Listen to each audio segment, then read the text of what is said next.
The crystal chandelier cast dancing shadows across the marble floor of the Silver Moon Palace's grand ballroom, but Luna Ashworth saw nothing but the broad shoulders of the man who held her heart captive. Hidden behind one of the towering marble pillars that supported the vaulted ceiling, she clutched a silver serving tray so tightly her knuckles had turned white. Her heart hammered against her ribs with such force she was certain everyone in the ballroom could hear it over the orchestra's lilting waltz. Alpha King Damien Cross stood at the head of the room on the raised dais, magnificent in his formal black attire, the silver threading of his jacket catching the light like liquid moonbeams. His dark hair was perfectly styled, his strong jaw clean-shaven, and those piercing blue eyes that had once looked at her with such tenderness now surveyed the crowd with regal authority. He was every inch the king, powerful, commanding, devastatingly handsome. And completely out of her reach. Stop this foolishness, Luna told herself, forcing her breathing to steady. You're a servant. He's the Alpha King. What happened 2 months ago was a mistake, a moment of madness under the harvest moon that he's clearly forgotten. But her treacherous heart refused to listen to reason. Even now, with her modest black servant's dress feeling too tight around her slightly rounded belly, with the weight of her secret pressing down on her like a physical burden, she couldn't help but hope. Hope that somehow, against all logic and social hierarchy, he might remember their night together. Hope that he might choose her. The ballroom was a sea of silk and satin, filled with the most eligible she-wolves from across the realm. They had come for this moment, the night Alpha King Damien would announce his chosen Luna. Each was more beautiful than the last, their slender forms draped in jewel-toned gowns that cost more than Luna earned in a year. They laughed like silver bells, their voices musical and refined, everything Luna was not. She pressed her free hand to her stomach, where the first stirrings of life grew within her. The morning sickness had been her constant companion for weeks now, a reminder of the night that had changed everything. The night when a masked servant girl had danced with a king, and for a few precious hours, fairy tales had seemed possible. 2 months ago. The Harvest Moon Festival had transformed the palace grounds into something magical. Lanterns hung from every tree, casting golden light over the dancing couples, and tradition dictated that all attendees wear masks, noble and servant alike. Luna had never intended to join the festivities. She'd only stepped outside for fresh air after a long day in the kitchens when she'd nearly collided with a tall figure in an elegant black mask. "Careful there," he'd said, his voice warm with amusement as he steadied her with strong hands. "The night is too beautiful for anyone to spend it on the ground." He hadn't recognized her voice when she'd stammered an apology. How could he? She was invisible to him, just another servant in his vast household. But masked and cloaked in borrowed finery, her grandmother's old dress that she'd kept hidden in her trunk, she had been someone else entirely. "Dance with me," he'd said, extending his hand with courtly grace. She should have refused. Should have run back to the kitchens where she belonged. Instead, she'd placed her hand in his and let him lead her into a waltz that felt like flying. They had talked for hours, about books, about dreams, about the weight of duty and the price of power. He'd listened to her thoughts as if they mattered, laughed at her observations as if she were clever rather than merely educated by stolen moments with discarded books. When midnight approached and the masks would come off, she'd fled like Cinderella, leaving him searching the crowd for a mystery woman he would never find. Or so she'd thought. A week later, he'd cornered her in the servants' corridor, his eyes dark with recognition. "It was you," he'd said simply. "The woman from the festival." What followed was a night of passion that had shattered every barrier between them, king and servant, Alpha and Omega, powerful and powerless. In his private chambers, with moonlight streaming through tall windows, Luna had given him her heart, her body, her very soul. The next morning, she'd woken alone. By evening, rumors were already circulating about eligible she-wolves being invited to court for the Luna selection process. Now, watching him prepare to announce his choice, Luna felt the familiar wave of nausea that had nothing to do with pregnancy and everything to do with heartbreak. She'd been a fool to hope, a fool to believe that one night could overcome a lifetime of social barriers. "My fellow wolves," Damien's voice boomed across the ballroom, silencing the orchestra and every conversation simultaneously. The authority in his tone sent shivers down Luna's spine, just as it had the night she'd lain in his arms. Tonight marks a new chapter in the history of the Silver Moon Kingdom. Luna's grip tightened on the serving tray. Around her, the crowd held its collective breath. I have chosen the woman who will stand beside me as Luna Queen, who will help me lead our people into prosperity and strength. His gaze swept the room, passing over the eager faces of the noble she-wolves without stopping. For one heart-stopping moment, Luna thought his eyes found hers across the crowded ballroom. Then he smiled, that devastating smile that had first captured her heart, and extended his hand toward the crowd. My fellow wolves, I present to you my chosen Luna, the exquisite Vivian Drake. The world tilted on its axis. Luna heard the crowd's explosion of approval as if from underwater, saw Vivian Drake, tall, elegant, golden-haired Vivian with her perfect figure and flawless beauty, glide toward the dais with practiced grace. The silver serving tray slipped from Luna's nerveless fingers. The crash of crystal against marble was deafening in Luna's ears, though it was quickly swallowed by the crowd's cheers. Champagne glasses exploded in a cascade of sparkling fragments, the expensive crystal shattering like her foolish dreams. The sound seemed to echo forever, marking the precise moment when hope died. Every eye in the ballroom turned toward the source of the commotion. Luna found herself frozen in the spotlight of their attention, kneeling among the wreckage of her clumsiness and her heart. The servant's black dress that had seemed modest now felt shabby under the glittering lights. Her unbound brown hair fell around her face like a curtain, but it couldn't hide her from the stares. Clean up this mess, Damien's voice cut through the sudden silence like a blade. Cold. Commanding. Nothing like the warm tenor that had whispered endearments in the darkness. His blue eyes found her among the shattered glass, and Luna saw no recognition there, only the distant authority of a king addressing a servant. The dismissal in his gaze was more devastating than any physical blow. And someone remove this clumsy servant before she ruins anything else, he added, his voice carrying clearly across the silent ballroom. Vivian's laughter tinkled like ice crystals, beautiful and sharp. She stood beside Damien now, her perfectly manicured hand resting on his arm in a gesture of possession. Really, Damien, you should train your staff better. Her green eyes swept over Luna with undisguised disdain. Look at her, how can someone so substantial be so careless? The word substantial hung in the air like a curse. Luna had heard it before, whispered behind hands when people thought she couldn't hear. It was the polite way of calling her fat, of reducing her entire existence to her imperfect body. Laughter rippled through the crowd, not cruel, perhaps, but thoughtless in the way of those who had never known rejection. To them, she was merely a clumsy servant who had provided a moment's entertainment. They would forget her before the champagne stopped flowing. But Luna would remember this moment forever. She scrambled to her feet, her cheeks burning with humiliation, and fled through the servants' entrance. Behind her, the celebration continued as if nothing had happened. As if her heartbreaking was no more significant than spilled champagne. The servants' corridors were blessedly empty, most of the staff either working the celebration or catching what rest they could. Luna's feet carried her through the familiar maze of stone passages, past the kitchens where she'd spent countless hours, past the laundry where she'd mended linens by candlelight. These walls had been her world for 3 years, and now they felt like a prison closing in around her. She had to tell him. Despite everything, the humiliation, the dismissal, the casual cruelty, she had to tell him about the baby. He deserved to know, didn't he? And perhaps, when he learned he was going to be a father. Perhaps what? Her rational mind demanded. Perhaps he'll suddenly see past your appearance to the woman beneath? Perhaps he'll cast aside his perfect Luna for the servant who carries his bastard child? But desperation made fools of even the wisest, and Luna had never claimed to be wise. She found him in his private study, still in his formal attire but with his jacket discarded and his shirt sleeves rolled up.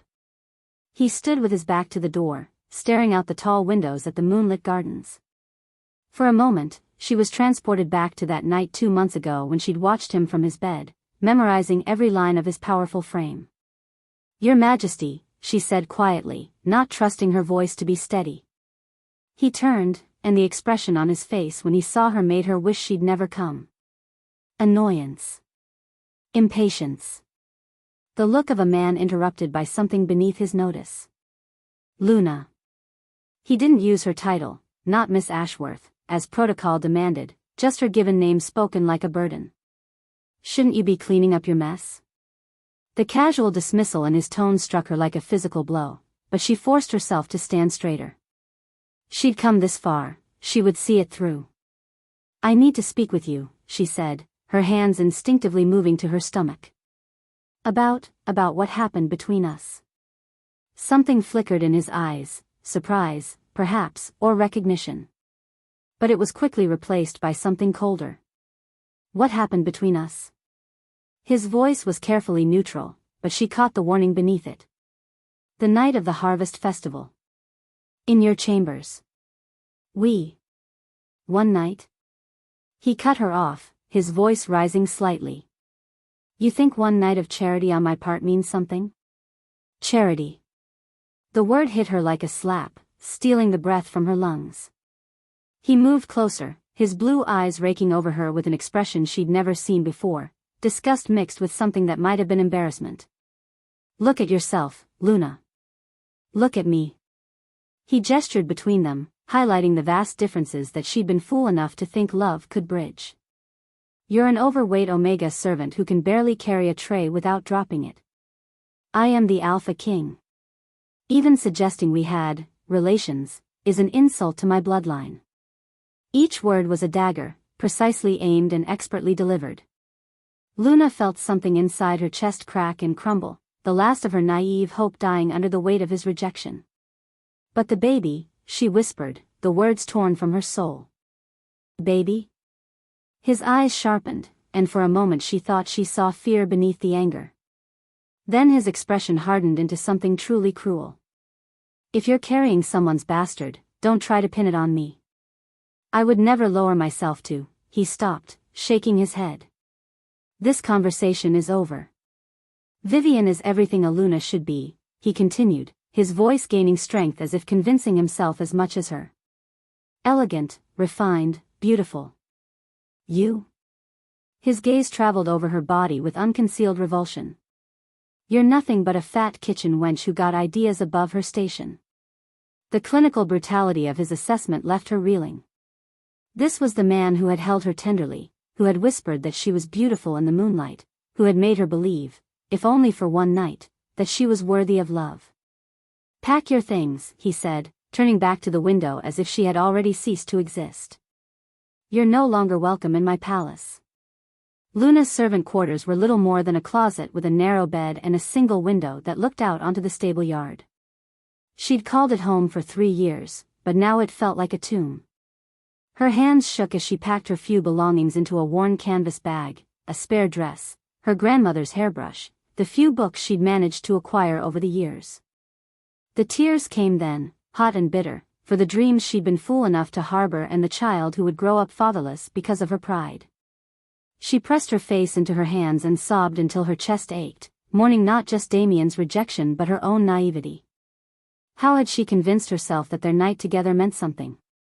How had she been so blind to the reality of their positions? When the tears finally stopped, she felt hollow, scraped clean of everything but a bone-deep exhaustion.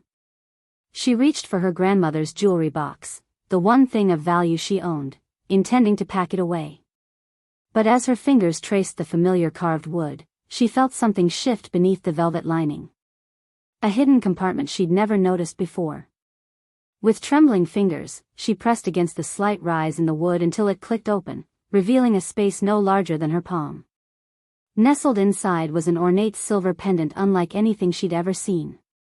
The metal seemed to glow with its own inner light, and intricate symbols were etched around its circular surface, symbols that hurt to look at directly, as if they contained too much meaning for her mind to process.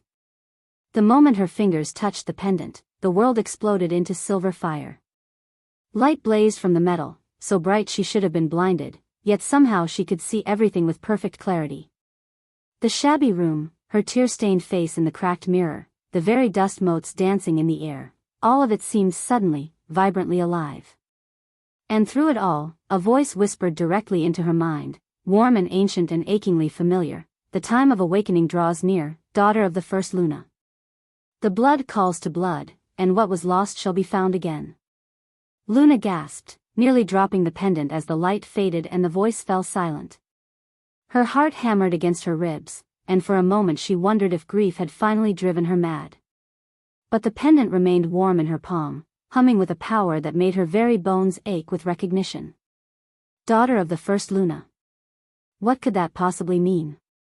Before she could consider the implications, a wave of nausea doubled her over. The baby. She had to think of the baby now, had to focus on survival rather than mysterious voices and impossible jewelry. Whatever was happening to her, whatever the pendant meant, would have to wait. She fastened the chain around her neck, tucking the pendant beneath her dress where it rested warm against her skin. Then she shouldered her bag and walked out of the Silver Moon Palace for the last time. The night air was crisp with the promise of winter, and Luna's breath misted as she made her way through the palace grounds toward the main gates. Her body felt strange, as if the pendant had awakened something that had been sleeping her entire life. Every step seemed to vibrate through her bones, and she could smell things she'd never noticed before, the individual scents of different flowers in the gardens, the distinct odors of the various people she passed, even the metallic tang of the wrought iron gates ahead. She was halfway across the courtyard when another wave of nausea struck, this one so intense it brought her to her knees. Morning sickness, the palace healer had called it when Luna had finally worked up the courage to seek help. A normal part of pregnancy that would pass in time. But there was nothing normal about the way her stomach cramped now, or the way the pendant against her chest grew so hot it nearly burned.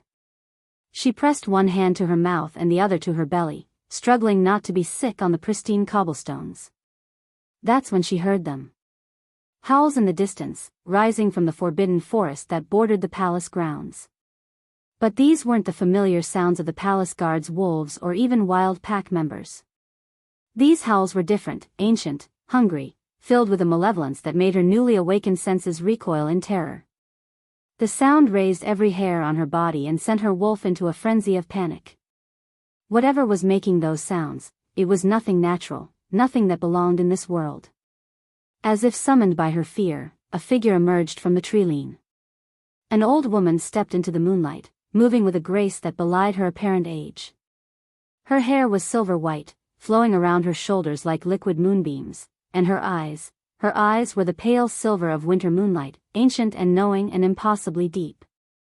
She walked directly toward Luna as if she'd been expected, as if this meeting had been planned for years rather than happening by chance. The howls from the forest grew louder, more urgent, but the woman seemed unafraid. Luna Ashworth, she said, her voice carrying an authority that made the very air seem to still around them. It was the same voice from the pendant, Luna realized with a shock, warm and ancient and achingly familiar. Who are you? Luna whispered, struggling to her feet. The pendant burned against her chest, responding to the woman's presence like a beacon. The old woman smiled, and in that expression Luna saw centuries of wisdom, pain, and power. I am Elder Sage Thorn, last guardian of the Moon Temple. And you, child, are far more than you know. She stepped closer, her silver eyes seeming to look right through Luna's physical form to something deeper, something that had been hidden even from herself.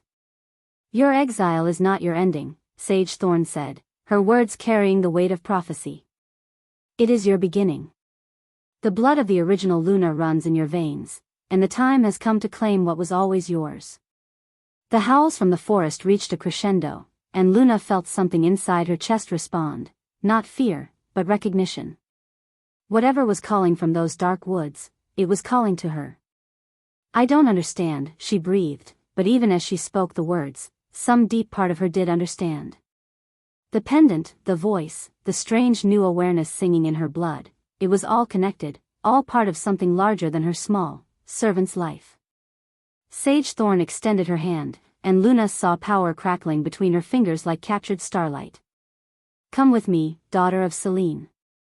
Let me show you who you really are. Behind them, the palace blazed with light and music, celebrating the union of their king with his perfect, chosen Luna.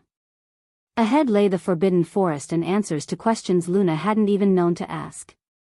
The pendant pulsed against her heart like a second heartbeat, and Luna knew with sudden, absolute certainty that nothing would ever be the same again. She took the old woman's hand. If you are enjoying this video, please do well to like this video and don't forget to subscribe to this channel for more videos like this. Chapter 2. The moment Luna's fingers touched Sage Thorn's outstretched hand, the world shifted around them like smoke dispersing in the wind. The palace courtyard, with its manicured gardens and gleaming fountains, dissolved into mist.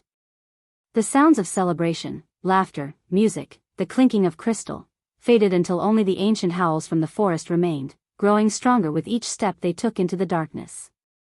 Luna stumbled, her servant's shoes slipping on moss-covered stones that seemed to appear beneath her feet from nowhere.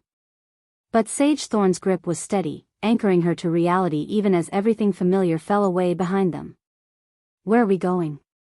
Luna gasped, her free hand instinctively pressing against her stomach as another wave of nausea rolled through her. The pendant burned like a brand against her chest, its heat increasing with every step deeper into the forbidden forest. "To the place where all truths begin," Sage Thorn replied cryptically. Her silver hair seemed to catch moonlight that didn't exist beneath the dense canopy, creating an ethereal glow that lit their path through the tangled undergrowth. "To the temple that has waited 3 centuries for your return." "My return?" Luna wanted to ask, but the words died in her throat as they emerged into a clearing that defied every natural law she knew. Before them rose the ruins of what had once been a magnificent structure, columns of white stone that seemed to pulse with their own inner light, archways carved with symbols that matched those on her pendant, and at the center, a circular dais that hummed with power so ancient it made Luna's bones ache in recognition. "The Moon Temple," Sage Thorn announced, releasing Luna's hand. "Built by the first werewolves to honor Selene, the original Luna. Abandoned when her bloodline was believed lost forever." Luna took a shaky step forward, drawn by a pull she couldn't explain. The pendant against her chest grew so hot she was surprised it didn't burn through her dress, and with each step, the ruins seemed to grow brighter, more solid, as if her presence was somehow restoring them. "I don't understand," she whispered, reaching out to touch one of the carved columns. The moment her palm made contact with the stone, images flooded her mind, visions of a woman with silver hair and eyes like starlight, commanding wolves with a gesture, uniting warring packs under a banner of peace and prosperity. Selene. The name echoed in her mind with the weight of absolute truth. "You understand more than you realize," Sage Thorn said gently, moving to stand beside her. "Your wolf has always known, even when your human mind refused to accept it. Why do you think you've always felt like an outsider, child? Why do you think your body never quite fit the mold others expected?" Luna turned to face the elder, confusion and hope warring in her chest. "What are you saying?" Sage Thorn's silver eyes were kind but infinitely sad. "I'm saying that what others called imperfection was actually protection. Your grandmother, dear Astrid, she knew what you were the moment you were born. She bound your true nature with the strongest magic she could weave, hiding your power behind a glamour that made you appear ordinary." "Ordinary?" Luna's laugh was bitter. "Is that what you call being too fat for polite society? Too plain to be noticed? Too insignificant to matter?" "I call it brilliant camouflage," Sage Thorn said firmly. "The binding spell your grandmother cast didn't just hide your power, it protected you from those who would have killed you in your cradle if they'd known what you truly were. The last daughter of the first Luna bloodline, the key to an ancient prophecy that speaks of salvation and destruction." Luna's legs suddenly felt weak, and she sank onto a moss-covered stone that might once have been part of a throne. "This is impossible. I'm nobody. I'm just a servant who carries the child of an Alpha King," Sage Thorn interrupted quietly. "Do you think that was coincidence? Do you think fate doesn't have a sense of irony? The baby." Luna's hand moved protectively to her stomach, and for the first time since Damien's cruel rejection, she felt something other than despair. "The baby, what does this mean for the baby?" "It means," Sage Thorn said, settling gracefully beside her on another ancient stone, "that your child will be born of 2 of the most powerful bloodlines in werewolf history. Alpha King and original Luna. A combination that hasn't existed for 300 years. Before Luna could process the implications of that statement, the elder continued. "But first, you must understand what you are. What you've always been, beneath the binding that hid your truth. Sage Thorn gestured to the ruins around them, and Luna gasped as the stones began to glow brighter, revealing intricate murals carved into surfaces that had seemed blank moments before.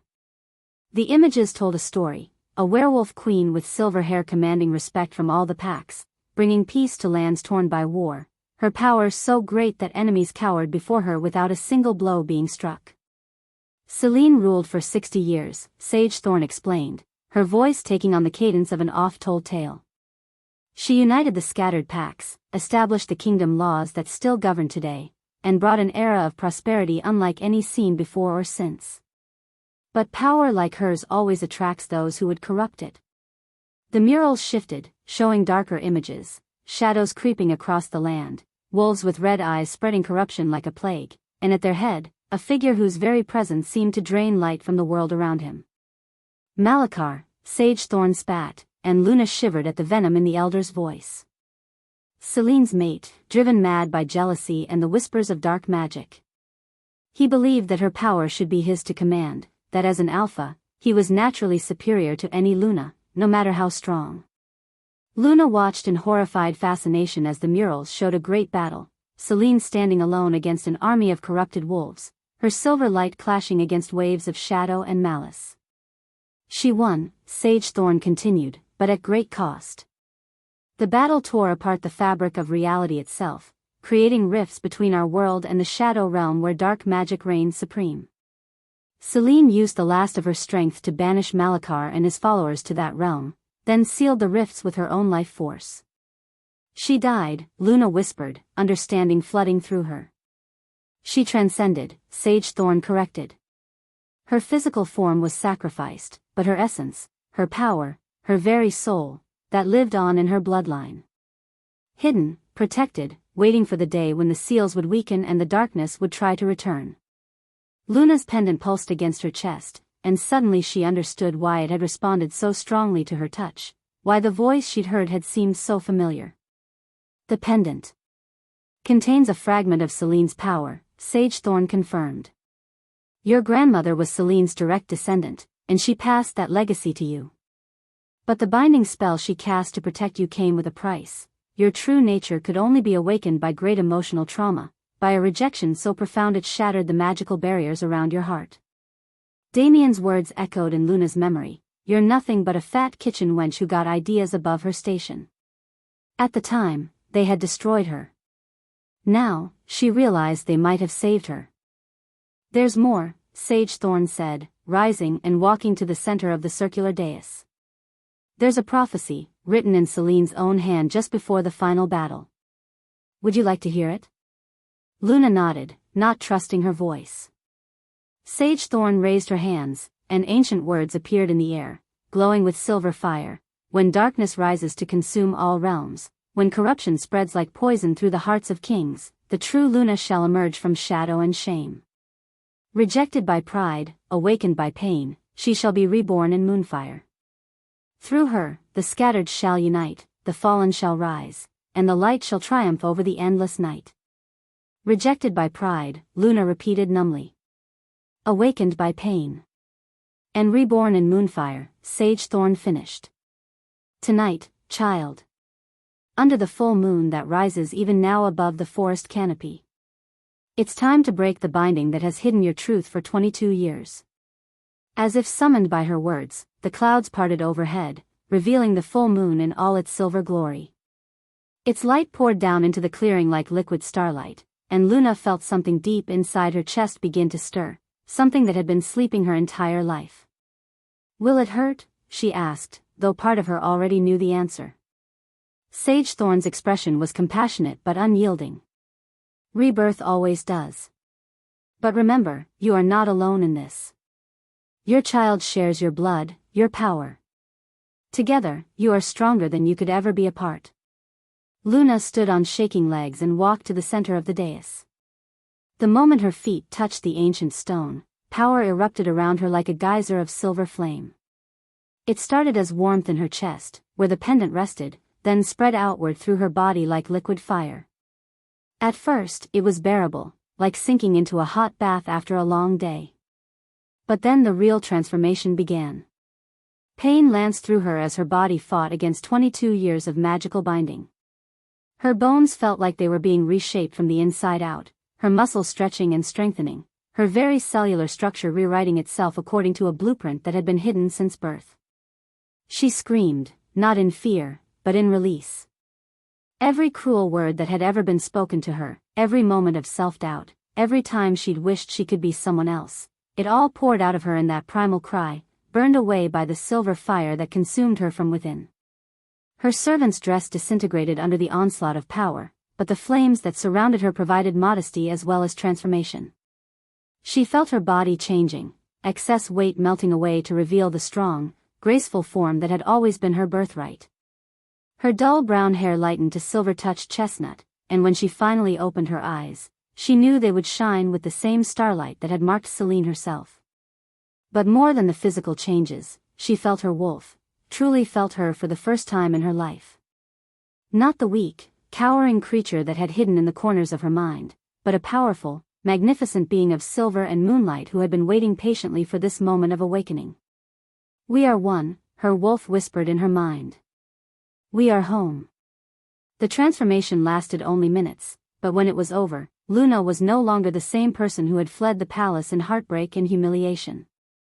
She stood tall and proud on the ancient dais, power radiating from her like heat from a forge, and for the first time in her life, she felt truly beautiful. "Welcome home, daughter of Selene," Sage Thorn said, her voice thick with emotion. "Welcome to your birthright." But even as Luna reveled in her newfound strength, a chill ran down her spine. Her enhanced senses were picking up new scents on the night air, familiar ones that made her newly awakened wolf bristle with alarm. "Someone's coming," she said, her voice stronger now, carrying a natural authority that hadn't been there before. Sage Thorn's expression darkened. "Yes. And they're not alone."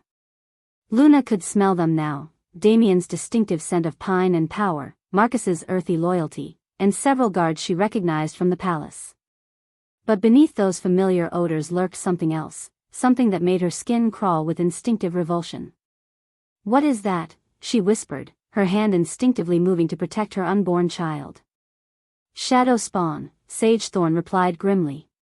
"It seems your awakening has been detected by those who should not know of it yet.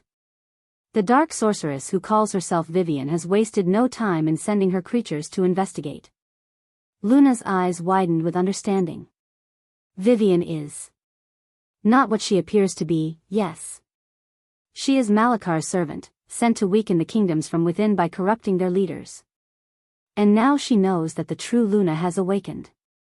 The sounds of pursuit grew closer, men crashing through the underbrush, following a trail that would lead them straight to the temple. But stalking behind them, silent as death itself, came the shadow spawn, creatures of nightmare and malice that served only the darkness. "They're walking into a trap," Luna realized, her new instinct screaming warnings. Sage Thorn nodded gravely. "Vivian is hoping to kill two birds with one stone, eliminate you before you can fully master your power, and remove Damien as a potential threat to her influence over the kingdom." Luna closed her eyes, her enhanced hearing picking up individual heartbeats in the approaching group. Damien was there, his pulse steady despite the dangerous terrain. Marcus, breathing hard from the pursuit. And the guards, loyal men who didn't deserve to die because of her awakening. Whatever else Damien had done to her, however cruelly he'd rejected her, she couldn't let innocent people die because of who she was. "Can you hide the temple?" she asked Sage Thorn urgently. "For a time. But the shadow spawn will find us eventually, they're drawn to power like moths to flame." Luna felt her wolf surge within her, no longer cowering but ready to fight.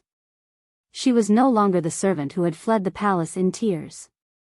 She was Luna Ashworth, daughter of Selene, the true Luna prophesied to unite the realms. And she would not let darkness claim even one innocent life. Not tonight. If you are enjoying this video, please do well to like this video and don't forget to subscribe to this channel for more videos like this. Chapter 3. The guilt had been eating at Damien Cross like acid from the moment Luna fled his study.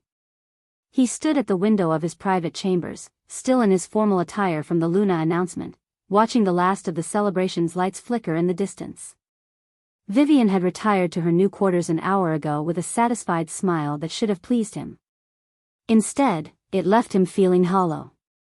"You're nothing but a fat kitchen wench who got ideas above her station." His own words echoed in his mind, each repetition like a blade twisting in his chest. He'd seen the devastation in Luna's eyes, watched her flinch as if he'd struck her physically. And what had driven him to such cruelty? Pride. Appearances. The suffocating expectations of a crown he'd never asked for. A soft knock interrupted his brooding. "Enter," he called, not turning from the window.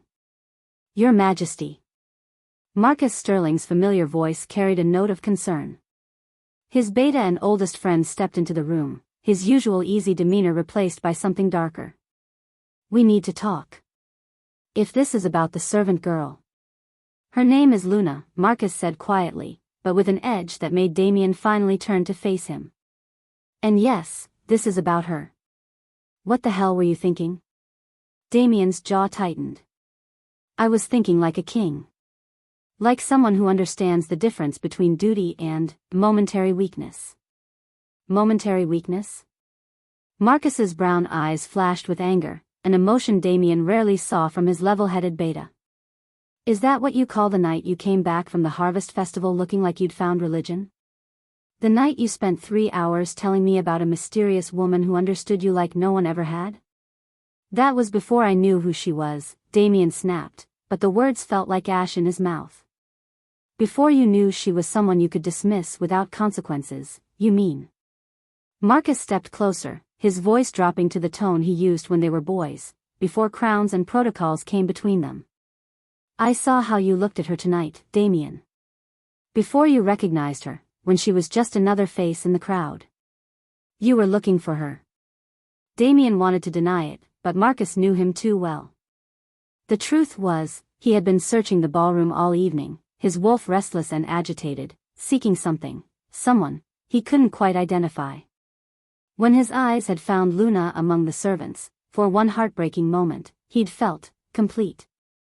Then reality had crashed down, reminding him of his duties, his image, the expectations of a kingdom that looked to him for strength and stability. "It doesn't matter what I felt," he said finally. "A king doesn't have the luxury of following his heart." "A king who can't follow his heart is just a tyrant with a crown," Marcus replied. "And speaking of hearts, yours has been pounding like a war drum for the past hour. Your wolf is going crazy, isn't he? Clawing at the inside of your chest like he's trying to break free?" Damien's hand moved instinctively to his chest, where his wolf paced restlessly, whining and scratching as if trying to escape his control. The agitation had started the moment Luna left the palace, growing stronger with each passing minute. "She's in trouble," Marcus said quietly. "I can feel it too, though not as strongly as you." "Something's wrong, Damien. Something beyond hurt feelings and wounded pride." Before Damien could respond, a howl echoed from the forbidden forest, long, mournful, and distinctly lupin.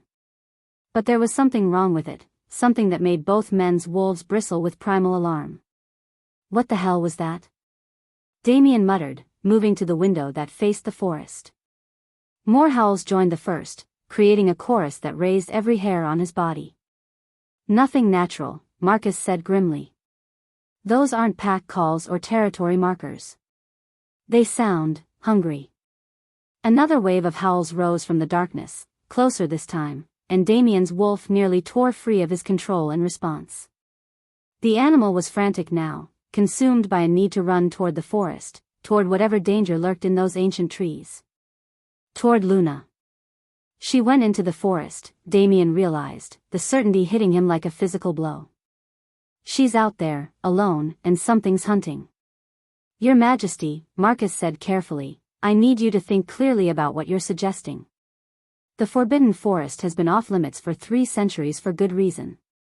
The magic there is old and dangerous, and those howls." He shuddered. "Those howls aren't coming from anything that should exist in our world." But Damien was already moving, stripping off his formal jacket and reaching for the practical hunting clothes he kept in his armoire. "Then we'd better make sure she's not facing whatever's out there alone." "We?" Marcus raised an eyebrow. Damien, I'm your beta. It's my job to keep you alive, and that includes talking you out of supremely stupid ideas like charging into cursed woods after a woman you just publicly humiliated. Damien paused in his preparations, meeting his friend's eyes in the mirror. She's carrying my child, Marcus. The words hung in the air between them like a confession. Marcus's expression shifted from exasperation to shock to something approaching understanding. How do you know? I don't, Damien admitted. But my wolf does. He's been trying to tell me all evening, and I was too proud, too stupid to listen. The restlessness, the agitation, the need to find her, it's mate recognition. She's pregnant with my heir, and I threw her out like garbage because I was embarrassed by what people might think. Marcus was quiet for a long moment, processing the implications. Finally, he sighed and moved toward his own weapons. Well, then I guess we're going into the Forbidden Forest. But I'm bringing backup. Within 20 minutes, they had assembled a small search party, Marcus, Damien, and 4 of the palace's most trusted guards. All were seasoned warriors, men who had faced rogues and rival pack challenges without flinching. But as they approached the tree-line of the Forbidden Forest, Damien could sense their unease. The very air around the forest felt different, thick with magic and heavy with the weight of centuries. Ancient oaks twisted toward the sky like arthritic fingers, their branches forming a canopy so dense that moonlight barely penetrated to the forest floor. And those howls continued, echoing from deep within the woods like the voices of the damned. Last chance to reconsider, Marcus murmured as they paused at the forest's edge. Whatever's in there, it's not natural. My wolf is begging me to run the other way. Damien's wolf was doing the opposite, straining toward the darkness with single-minded determination. Luna was in there somewhere, and every instinct he possessed screamed that she was in mortal danger. I'm going with or without you, Damien said simply. But I'd rather have my best friend watching my back. Marcus smiled grimly and drew his silver-blessed blade. When you put it like that, how can I refuse? Just promise me that when this is all over, you'll grovel appropriately. That girl deserves better than she got from you tonight.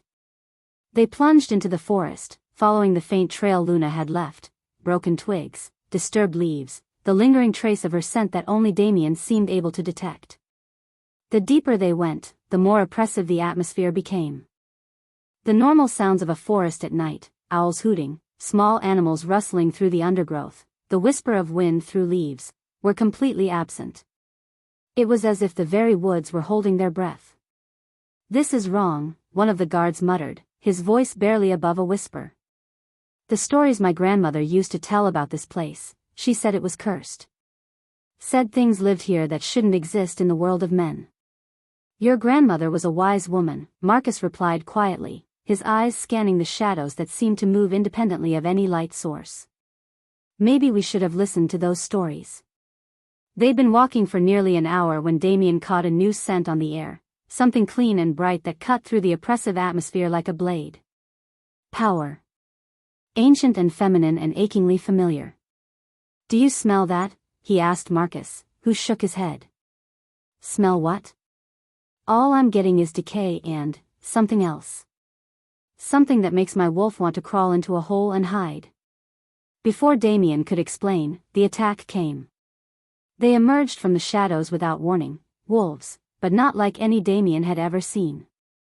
These creatures were larger than normal werewolves, their fur so dark it seemed to absorb light rather than reflect it. Their eyes glowed red in the darkness, and when they opened their mouths to snarl, Damien saw that their teeth were black as obsidian and sharp as razors. Shadow wolves, Marcus breathed, his face going pale. I thought they were just legends. Form a circle. Damien barked, drawing his own blessed silver sword. Back to back. Don't let them separate us. But even as they assumed defensive positions, Damien knew they were outmatched. The shadow wolves moved with unnatural speed and coordination, their red eyes never blinking, never showing the slightest hint of the intelligence that marked normal werewolves. These were predators in the purest sense, creatures designed solely to hunt and kill. The first wave hit them like a dark tide.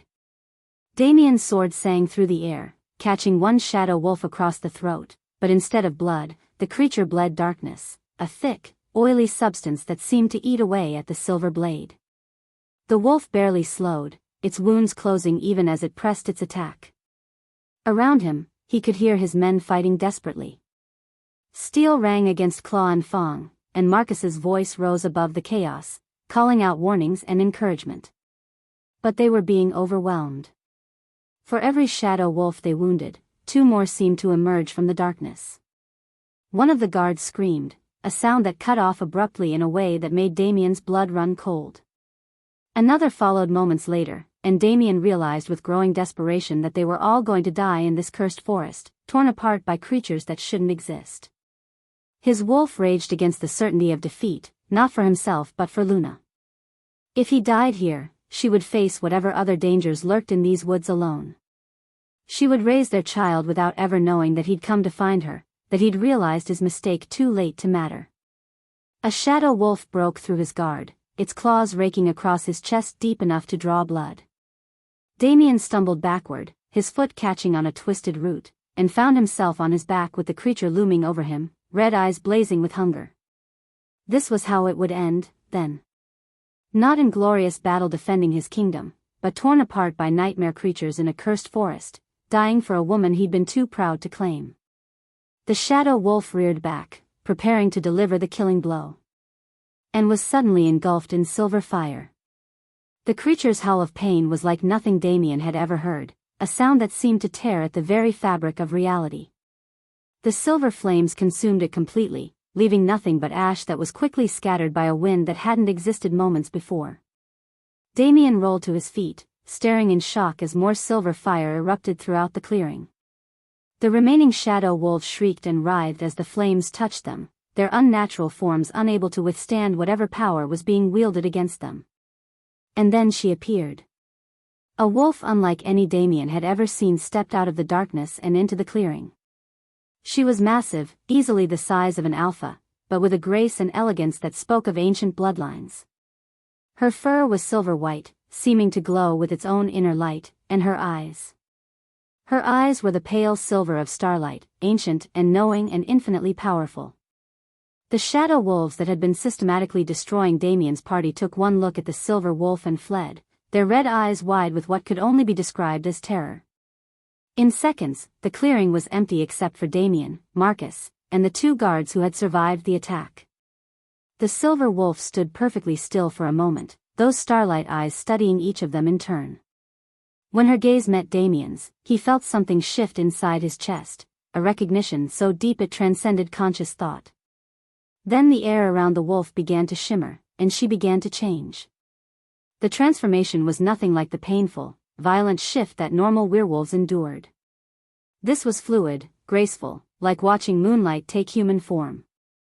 Silver light played over her as her wolf form dissolved, revealing the figure of a woman. But not just any woman. Luna stood before them, but not the Luna that Damien remembered. The servant girl who had fled his palace in tears was gone, replaced by someone who radiated power and authority like heat from a forge. Her hair had lightened to a rich chestnut shot through with silver, and it fell around her shoulders like silk. Her figure was no longer soft and rounded but strong and graceful, with the kind of curves that spoke of health and vitality rather than excess. But it was her eyes that truly stole his breath. They were the same pale silver as her wolf form, ancient and knowing, and when they looked at him, Damien felt smaller than he ever had in his life. "Hello, Damien," she said, her voice carrying a natural authority that made his wolf whimper and lower its head in submission. "You look like you've seen a ghost." Marcus made a sound that might have been a prayer or a curse, and the two surviving guards dropped to their knees without conscious thought, recognizing instinctively that they were in the presence of something far greater than themselves. "Luna?" Damien's voice came out as barely a whisper. "What? How? What am I?" She tilted her head, studying him with those unsettling silver eyes. "I'm exactly what I've always been, Damien. You just never bothered to look beneath the surface." She moved closer, and Damien caught her scent, the same clean, bright power he'd detected earlier, but now he could identify its source. It was ancient magic, bloodline magic, the kind that hadn't been seen in the world for centuries. You came looking for me, she observed, her tone neutral but with an undercurrent that made his wolf whine with shame. Why? Damien struggled to find words, his mind reeling from the transformation he'd witnessed, from the casual display of power that had saved their lives. You were in danger. Luna's laugh was like silver bells, but there was no warmth in it. Was I? And why would that concern the Alpha King who called me a fat kitchen wench and threw me out of his palace? The words hit him like physical blows, made worse by the calm, almost conversational tone in which she delivered them. This wasn't the heartbroken servant girl he'd expected to find. This was someone who had moved far beyond his capacity to wound. Luna, You what? She stepped closer, and the power radiating from her made every hair on his body stand on end. You're sorry? You made a mistake. You didn't mean the things you said? When he couldn't answer, she smiled, and it was sharp as a blade. I saved your life tonight, she said quietly. And the lives of your men. Not because I owe you anything, but because I don't believe in letting innocent people die for someone else's mistakes. Thank you, he managed, the words feeling inadequate. Don't thank me yet, Luna replied. Because now you're going to hear some truths that will make tonight's revelation seem simple. She placed a hand on her stomach, still flat, but Damien's enhanced senses could now detect the subtle changes that spoke of early pregnancy. The scent of his child, growing within her. I'm carrying your heir, she said, watching his face carefully. A child conceived in love, or what I thought was love. A child you'll never acknowledge because its mother doesn't meet your standards of beauty. Damien felt the world tilt around him. His heir. His child. Growing inside the woman he'd rejected for being beneath his notice. Luna. You threw away your mate and your heir for appearances, she continued relentlessly. For the approval of people who will forget your name the moment you're no longer useful to them. Was it worth it, Your Majesty? No, he whispered, the admission tearing from his throat like blood. God, no, it wasn't worth it. Good, she said with satisfaction. Because your kingdom is in danger, and if you want any chance of redemption, you're going to need to set aside your pride and listen very carefully to what I'm about to tell you. She gestured to the ashes that were all that remained of the shadow wolves. Those creatures were sent by someone very close to you. Someone who has been poisoning your judgment and weakening your kingdom from within. What are you talking about? You're perfect, Luna, she said, her voice dripping with contempt. Vivian Drake. She's not what she appears to be, Damien. She's a dark sorceress, sent by an ancient evil to corrupt and weaken all the werewolf kingdoms. And you've just handed her the keys to yours. The implications hit him like a landslide. If Luna was telling the truth, and the display of power he'd just witnessed suggested she was far more than she appeared, then his kingdom was already compromised. That's impossible, he said weakly. Vivian is from one of the oldest noble families. Vivian Drake died 3 years ago, Luna said coldly. What's wearing her face is something else entirely. Something that serves a master who wants to see all werewolf kingdoms fall. Before Damien could respond, before he could process the full horror of what she was telling him, a new voice echoed through the forest. It was Vivian's voice, but amplified by dark magic until it seemed to come from everywhere at once. Hello, husband, the voice purred, dripping with false sweetness. Did you really think you could hide from me? I can smell your fear from here, taste your guilt on the wind. Luna's expression darkened, and silver fire began to dance around her fingertips. She knows you're here. She's been tracking you since you left the palace. Come home now, Vivian's voice continued, closer now, accompanied by sounds of something large crashing through the underbrush. Come home, or I'll start killing your precious subjects one by one. Starting with the children. Damien's blood turned to ice.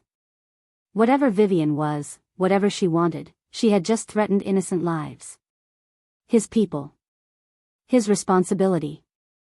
This is your choice, Damien, Luna said quietly, her silver eyes boring into his. Help me stop her, and I might consider letting you be part of our child's life. Refuse, and I'll face this threat alone while your kingdom burns around you.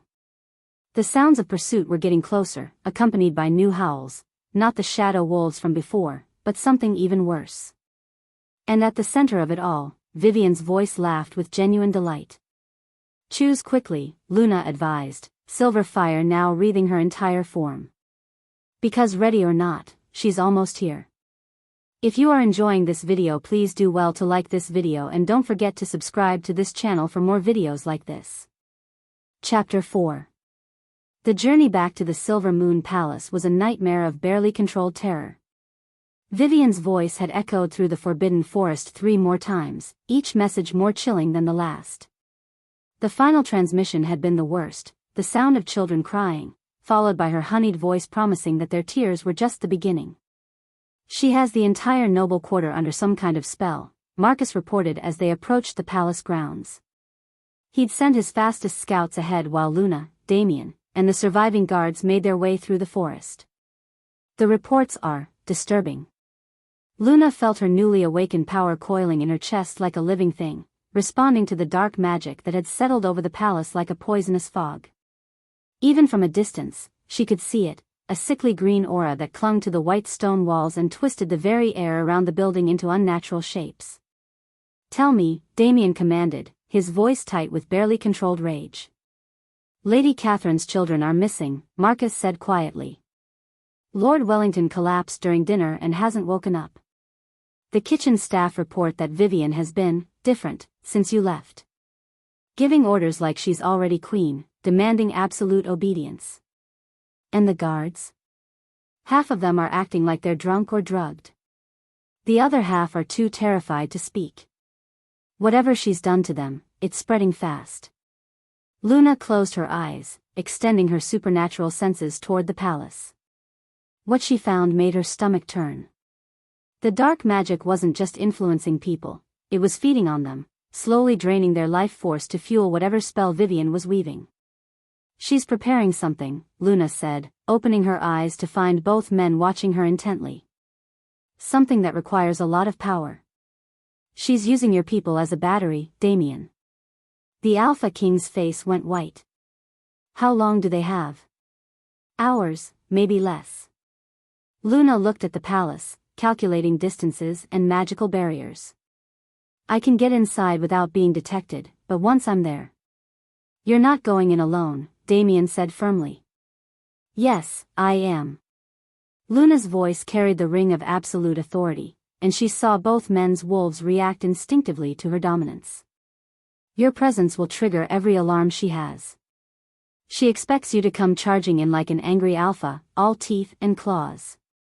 She doesn't expect subtlety." "And what about you?" Marcus asked quietly. "She has to know you're alive after what happened in the forest." Luna smiled, and there was something predatory in the expression. "She knows Luna the servant girl is dead. She doesn't know what emerged from those ashes." Before either man could protest further, Luna began to change. But this wasn't the full wolf transformation she'd shown them earlier. Instead, she seemed to fold shadows around herself like a cloak, her form becoming indistinct, harder to focus on. Within moments, she looked like nothing more than a trick of moonlight and darkness. "How?" Damien started. "Bloodline magic," Luna replied, her voice now seeming to come from everywhere and nowhere at once. "Celine was known as the Shadow Queen for a reason. She could walk unseen through any court, hear any secret." "Be careful," Damien said, and the raw emotion in his voice made her pause. "Why?" she asked, genuinely curious. "A few hours ago, I was nothing but a fat kitchen wench who got ideas above her station." The words hit him like a physical blow, exactly as she'd intended. "Luna. Save it," she said coldly. "When this is over, we'll discuss your enlightenment. Right now, I have innocent people to save." She melted into the shadows, leaving Damien and Marcus staring at empty air. The palace Luna infiltrated was a perversion of the home she'd known for 3 years. The normally warm stone walls wept with condensation that smelled of sulfur and decay. Portraits of past kings and queens hung at unnatural angles, their painted eyes seeming to track her movement through the corridors. And everywhere, that sickly green magic pulsed like a diseased heartbeat. Luna moved through the servants' passages she knew by heart, but even those familiar routes felt alien now. The very air was thick with malevolent energy that made her skin crawl and her unborn child shift restlessly in her womb. She found the first group of hostages in the grand dining hall. Lady Catherine knelt on the marble floor, her arms wrapped around her two young children while tears streamed down her face. Around them, other noble families huddled together, their faces blank with the kind of terror that came from witnessing something beyond human comprehension. And standing over them all, beautiful and terrible, was Vivian. Or rather, the thing that wore Vivian's face. Luna pressed herself against the hidden passage's viewing panel, her enhanced sight piercing the illusion that fooled normal eyes. What she saw made her blood freeze. Vivian's perfect human form was nothing but a mask stretched over something that belonged in nightmares. Beneath the glamour, her true shape was a writhing mass of shadow and malice, tentacles of darkness extending from her core to touch each hostage, slowly draining their life force. Now, my dear subjects, Vivian was saying in her musical voice, all we need is for your beloved king to return home. And when he does, we can begin the real celebration. Lady Catherine's daughter, barely 6 years old, whimpered in fear. Vivian's head snapped toward the sound with inhuman speed, and Luna saw her true eyes for a moment, not green, but the deep red of dried blood. Hush now, little one, Vivian cooed, kneeling beside the child. Your king abandoned you, ran off into the forest chasing after a worthless servant. But don't worry, when he comes back, I'll make sure he pays for his neglect. Luna's power surged in response to the threat against an innocent child, and she had to grip the stone walls to keep from bursting through the panel immediately. But she needed to understand the full scope of Vivian's plan before she acted. The other kingdoms will hear of his weakness, Vivian continued, her voice taking on the cadence of a practiced speech. They'll see how easily the great Alpha King was led astray by lust and sentiment. Some will attack, sensing vulnerability. Others will sue for peace, offering their own submission to avoid his fate. One of the male nobles, Lord Wellington, raised his head with visible effort. What are you? Vivian's laugh was like breaking glass. I am evolution, dear Wellington. I am what comes after your pathetic little kingdom's fall. But don't worry, you won't live to see the new world I'm helping to build. She gestured, and dark tendrils of magic wrapped around the Lord's throat. He convulsed once, then went limp, his life force flowing into Vivian like wine into a cup. Luna had seen enough. Silver fire exploded from her position, tearing through the stone wall like paper. She emerged into the dining hall wreathed in moonlight and fury, her true form revealed in all its terrible beauty. Let them go, she commanded, her voice echoing with supernatural authority. Vivian spun to face her, and for the first time since Luna had known her, the sorceress looked genuinely surprised. Impossible. You should be dead. My shadow wolves were inadequate, Luna finished coldly. She gestured, and silver chains of pure energy wrapped around Vivian's dark tendrils, severing their connection to the hostages. As are you. The nobles gasped as the oppressive weight of dark magic lifted from their minds. Lady Catherine clutched her children closer, her eyes wide with recognition and something that might have been hope. You, she whispered. You're Luna. But you look different. I am what I've always been, Luna replied, her eyes never leaving Vivian. Some people just never bothered to look. Vivian's beautiful mask was beginning to slip, revealing glimpses of the horror beneath. You have no idea what you're interfering with, little servant. This is bigger than one kingdom, bigger than your petty revenge fantasies. I know exactly what this is, Luna said, her power building around her like a storm. You're a scout, sent to weaken our defenses before the real invasion begins. The question is, does your master know how badly you failed? For the first time, fear flickered in Vivian's red eyes. You can't know about Malachar? About the Shadow Realm? About the army of ancient horrors waiting to pour through the rifts between worlds? Luna smiled, and it was terrible. I know everything, sorceress. Including how to stop you. Vivian's form exploded outward, abandoning all pretense of humanity. The thing that emerged was a writhing mass of shadow and tentacles, easily 3 times the size of a normal person. Her voice became a chorus of screams. Kill her. Kill them all.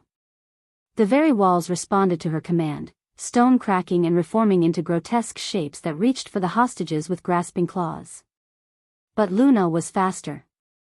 Silver light burst from her, creating a protective dome around the innocents while she faced the transformed sorceress alone. Is this what passes for power in the Shadow Realm? Luna asked conversationally, dodging a tentacle that could have crushed her ribcage. How disappointing. She raised her hand, and silver fire erupted from her palm, not the controlled flames she'd used in the forest, but a conflagration that would have reduced a normal building to ash in seconds. Vivian shrieked as the fire engulfed her, her shadow form writhing in agony. But instead of dying, she began to laugh. You think you've won? Vivian gasped between peals of manic laughter. You stupid girl. This was never about winning. This was about keeping you distracted while the real work was done. Luna felt a chill that had nothing to do with temperature. What are you talking about? The ritual, Vivian purred, her form already beginning to regenerate. Did you think I was just sitting in the palace playing queen? Every noble I touched, every guard I influenced, every drop of life force I drained, it all went toward opening the way. The air in the dining hall began to vibrate with wrongness. Luna could feel reality itself starting to thin, feel the barriers between worlds growing weak. No, she breathed, understanding flooding through her. Oh yes, Vivian said with delight. The portal is already opening. My master's army is already coming through. And the best part? It's opening right here, in the heart of your precious palace. The floor beneath their feet cracked, revealing a growing chasm that pulsed with sickly red light. And from those depths came sounds that no earthly creature had ever made, the howls and roars of things that had been banished from the world centuries ago, now clawing their way back to reclaim it. You're too late, Vivian whispered, her regeneration complete. They're already here. At that moment, the doors to the dining hall burst open. Damien charged in at the head of his remaining guards, his eyes taking in the scene, the freed hostages, Luna wreathed in silver fire, and Vivian's monstrous true form crouched over a crack in reality itself. What the hell, he started. The portal. Luna shouted over the increasing cacophony from below. She's opened a portal to the Shadow Realm. Marcus appeared at Damien's shoulder, his face grim. Your Majesty, we have a bigger problem. The scouts report similar portals opening in the capitals of at least 6 other kingdoms. This isn't just an attack on us, it's a coordinated invasion of the entire werewolf world. Luna's blood turned to ice. If portals were opening in multiple kingdoms simultaneously, then Malakar's plan was far more advanced than anyone had realized. The ancient evil that Selene had died to banish wasn't just returning, it was returning in force, with centuries of preparation behind it. How long do we have? She asked Marcus. The first wave is already through, he replied grimly. Shadow wolves, wraiths, and things we don't have names for. They're systematically destroying everything in their path. Vivian's laughter rose above the sounds of approaching doom. Beautiful, isn't it? Centuries of careful planning, all coming together in one perfect moment of apocalypse. Luna looked at the crack in the floor, now wide enough for creatures to begin climbing through. She could see them, eyes like burning coals, claws that could rend steel, forms that hurt to look at directly. In minutes, maybe less, they would pour into the palace in numbers too great to fight. We need to evacuate the palace, Damien said, his tactical mind already working. Get the civilians to safety, Anne. There is no safety, Vivian interrupted gleefully. Nowhere to run, nowhere to hide. The Shadow Realm touches every corner of your world now. My master's dominion spreads like infection, and soon there will be nothing left but darkness and screaming. Luna stared at the growing portal, her mind racing. The power required to open rifts between worlds was staggering, far more than one sorceress, even a powerful one, could manage alone. Which meant, you're not alone, she realized aloud. There are others, aren't there? Other agents in other kingdoms, all working together to weaken the barriers. Of course, Vivian said with pride.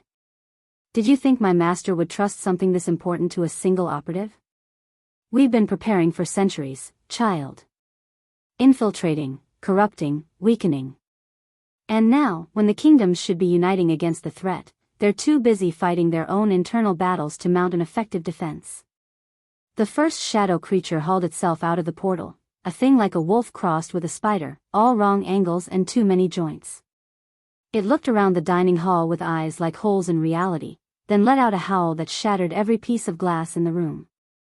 Now would be a good time for a plan, Marcus said tightly, his sword drawn but obviously inadequate against the horror emerging from the floor. Luna closed her eyes, reaching deep into the power that flowed through her veins. Celine's blood, the original Luna's strength, it was hers by right, but she'd barely begun to understand what she was capable of. But looking at the terrified faces of the hostages, at Damien's grim determination, at the spreading crack that would soon disgorge an army of nightmares, she knew she had to try. Get everyone out of here, she told Damien quietly. All of them. Clear the palace completely. What about you? She looked at him with eyes that held the wisdom of centuries. I'm going to do what Celine did 300 years ago. I'm going to close the portal and bind the darkness back where it belongs. That killed her, Damien said desperately. Maybe, Luna agreed. But if I don't try, everyone dies anyway. The choice is pretty simple. And what's that? The sorceress snarled. Luna smiled, and for the first time in hours, it held genuine warmth. You assumed I would face this alone. The dining hall doors burst open again, but this time it wasn't guards who entered. Elder Sage Thorn strode into the room, her silver hair flowing around her like liquid moonlight, power crackling from her fingertips. Behind her came others, men and women Luna had never seen before, but who carried themselves with the unmistakable bearing of those born to magic. The old bloodlines, Sage Thorn announced, her voice ringing with authority. Those who remember the First War, who carry the power of the original packs. We felt your awakening, daughter of Celine, and we have come to stand with you. Luna felt tears prick her eyes as she realized she wasn't alone, had never been alone. The power flowing through her was stronger now, fed by the connection to others who shared her heritage. Together, she asked Sage Thorn. Together, the elder confirmed. But even as hope flared in Luna's chest, Vivian began to laugh again, the sound echoing from the portal with doubled and tripled intensity. Too late, she crowed. Look behind you, fools. Look in despair. Luna spun, her enhanced senses suddenly picking up new scents on the air, smoke, blood, and the unmistakable stench of shadow magic. Through the palace windows, she could see fires burning in the city below, hear the screams of people fleeing from horrors that had no place in the world of men. The real battle wasn't here in the dining hall, she realized with growing horror. This had been a distraction, a way to keep her occupied while the true invasion began. The portals in the other kingdoms, she whispered. They're not just invasion points. They're beacons, aren't they? Calling to something even worse. Vivian's grin was terrible. My master doesn't just want to conquer your pathetic little kingdoms. He wants to remake this entire reality in his image. And the ritual that will allow him to cross over permanently requires a very specific catalyst. Luna's hand moved instinctively to her stomach, to the child growing within her. The offspring of the Alpha King and the true Luna, Vivian continued with relish. A child carrying both bloodlines, both powers. The perfect vessel for a god of shadow to inhabit. The portal flared wider, and Luna could see something massive moving in its depths, something that made the shadow creatures look like insects by comparison.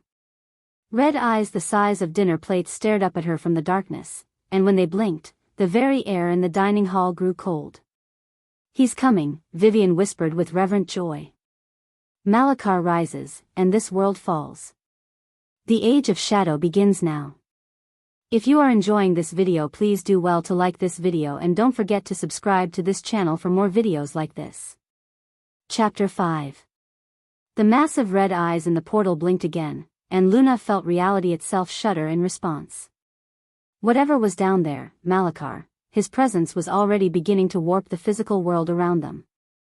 The marble floors rippled like water, the walls bent at impossible angles, and the very air grew thick with malevolent energy that made breathing feel like drowning. "Everyone out!" Luna shouted, her voice cutting through the supernatural chaos. "Now!" But even as Damien began herding the hostages toward the exits, Luna knew they wouldn't make it in time. The portal was expanding exponentially, and more shadow creatures were clawing their way through, dozens of them now, their alien forms filling the dining hall with the stench of otherworldly corruption. Elder Sage Thorn stepped up beside Luna, her ancient power blazing like a star. "The binding ritual," she said urgently. "We can attempt what Selene did, but it requires a sacrifice," Luna finished, understanding flooding through her. "The caster's life force to fuel the seal." "Not necessarily," said a new voice. One of the other bloodline carriers, a stern-faced man with silver threading his dark hair, moved to flank Luna's other side.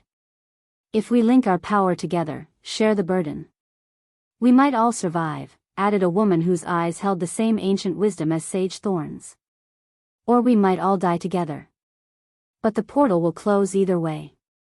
Luna looked around the room, taking in the scene with supernatural clarity.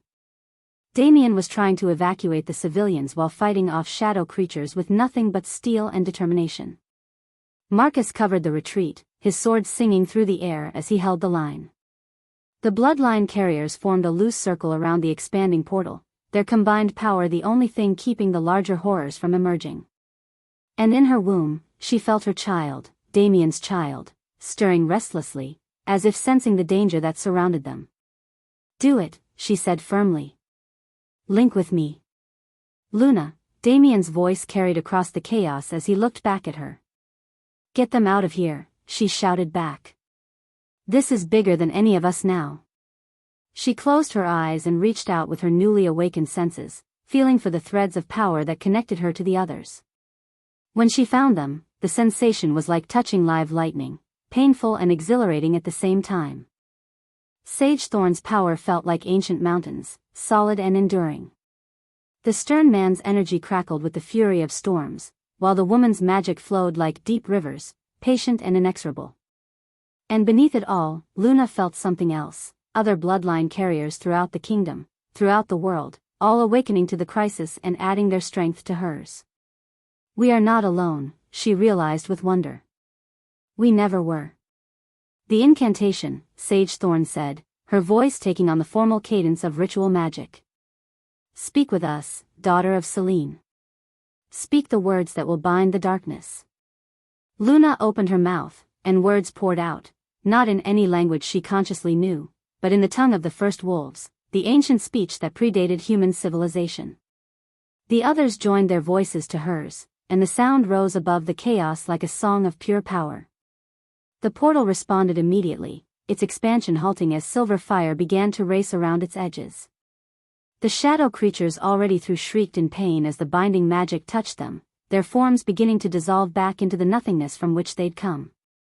But Malachar was fighting back. The presence in the portal's depths surged upward, and Luna caught her first glimpse of the ancient evil that had once been Selene's mate. He was beautiful and terrible, tall and perfectly formed, with features that might have been carved by angels, if angels were capable of absolute malice. His skin was pale as moonlight, his hair dark as midnight, and his eyes held the accumulated hatred of 3 centuries spent in exile. "Selene," he said, his voice carrying easily through the magical chaos. But he was looking directly at Luna. "How lovely to see you again, my dear. You look different." "I'm not Selene," Luna replied, not breaking the binding incantation but speaking through it. "I'm something you didn't plan for." Malachar's laugh was like breaking crystal. "Oh, but you are exactly what I planned for. The last daughter of her bloodline, carrying the heir that will give me purchase in this reality. Did you think your awakening was an accident? Did you think the timing was mere chance?" Horror flooded through Luna as understanding struck her. "You orchestrated all of this. The servant's position at the palace, the harvest festival, even Even the Alpha King's cruel rejection, Malachar finished with satisfaction. Pain awakens power, my dear. I needed you to discover what you truly were, and heartbreak has always been the most effective catalyst. The binding spell wavered as Luna's concentration shattered.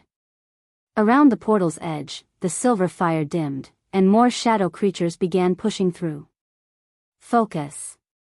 Sage Thorn commanded. Don't let him manipulate you. But the damage was done. Malachar's revelation had shaken Luna's confidence in her own choices, her own strength. If everything had been according to his plan, if even her transformation was part of his design, then how could she hope to stop him? Because you're not alone, a familiar voice whispered in her mind. Not Sage Thorn or any of the other bloodline carriers, but something deeper, older. You carry more than just my blood, daughter. You carry my love, my hope, my absolute faith in the power of choice over destiny. Celine. Somehow, some echo of the original Luna lived on in her bloodline, offering strength when it was needed most. He orchestrated your pain, Celine's presence continued, but he could never orchestrate your response to it. Your choice to fight rather than surrender, to save others rather than seek revenge, that is yours alone. That is what he fears. Luna's eyes snapped open, blazing with renewed determination. You made one crucial mistake, Malachar. And what's that? He asked, his form now halfway through the portal. You assumed that planning something is the same as controlling it. Luna's voice grew stronger, and the silver fire around the portal blazed higher. But you can't control love. You can't control sacrifice. And you can't control the choice to stand against darkness, no matter the cost. She reached deeper into her power, not just her own but the combined strength of every bloodline carrier lending their energy to the binding. The spell grew stronger, the portal beginning to contract. But Malachar wasn't finished. With a roar of fury that shattered every remaining window in the palace, he lunged upward, his perfect hands grasping the edges of the portal as he hauled himself into the physical world.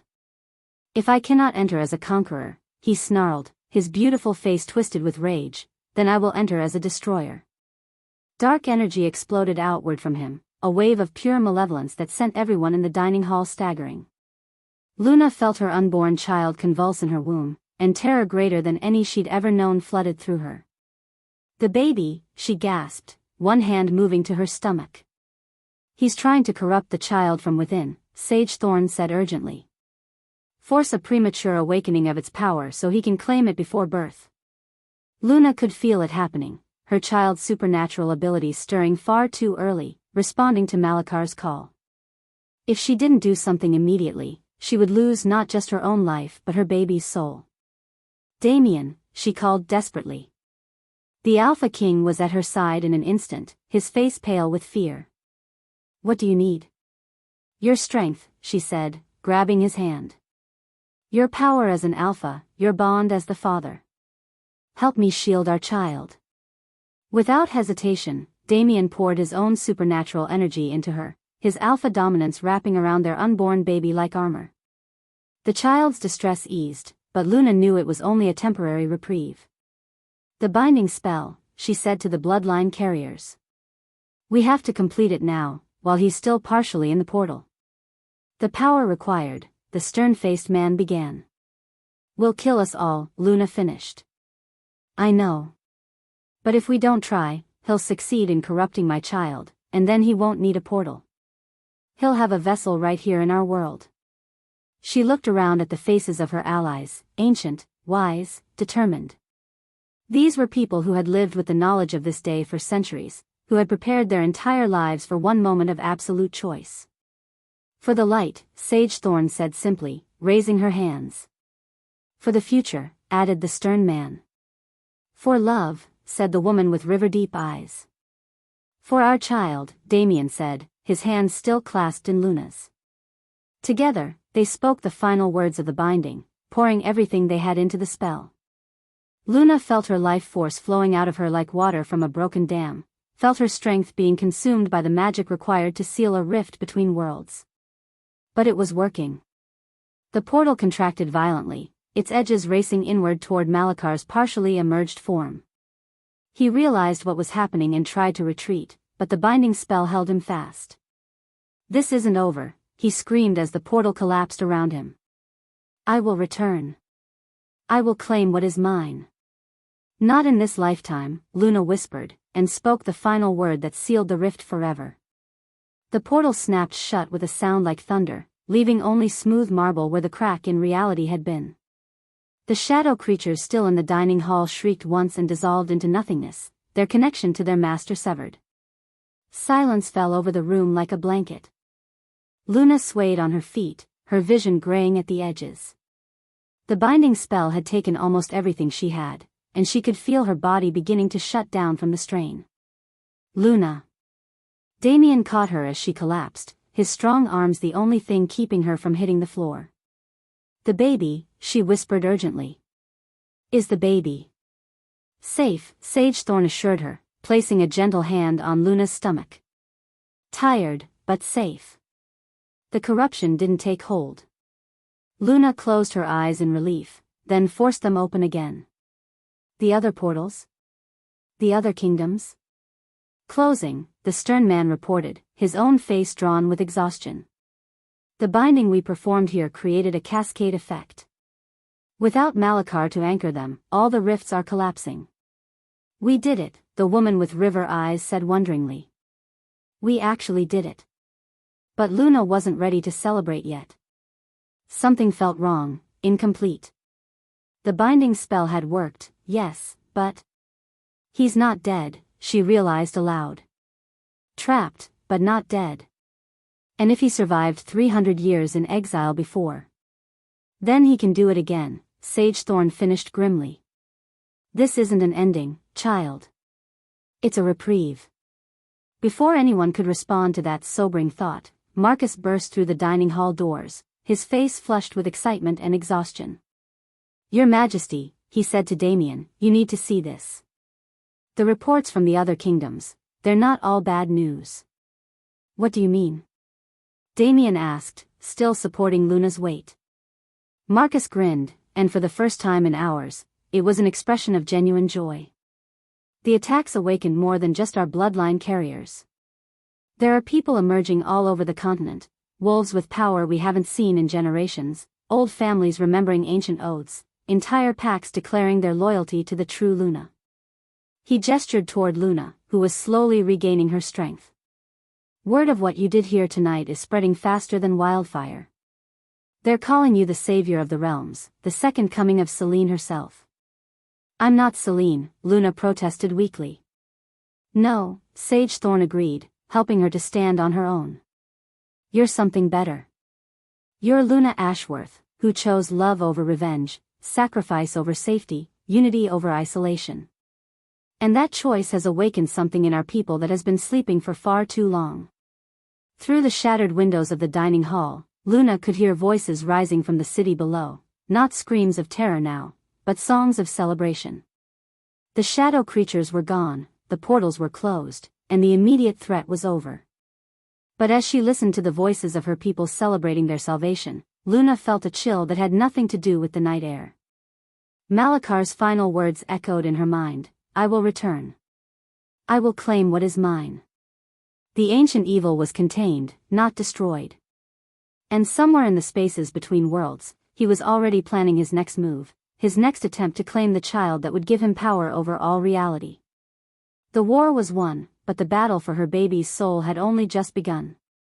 "We need to prepare," she said quietly, her hand moving protectively to her stomach. "All of us. This reprieve won't last forever."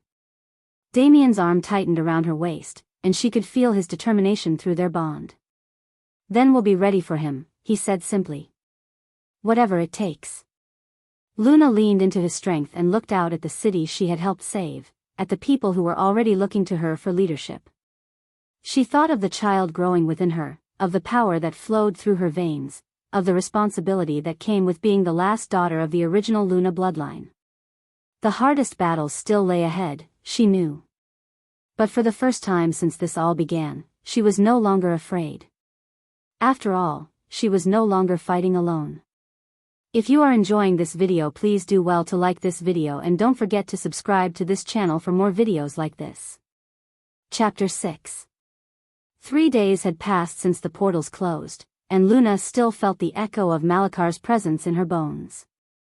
She stood at the window of what had once been Vivian's chambers, now converted into a war room where representatives from 7 kingdoms had gathered to assess the damage and plan their defense.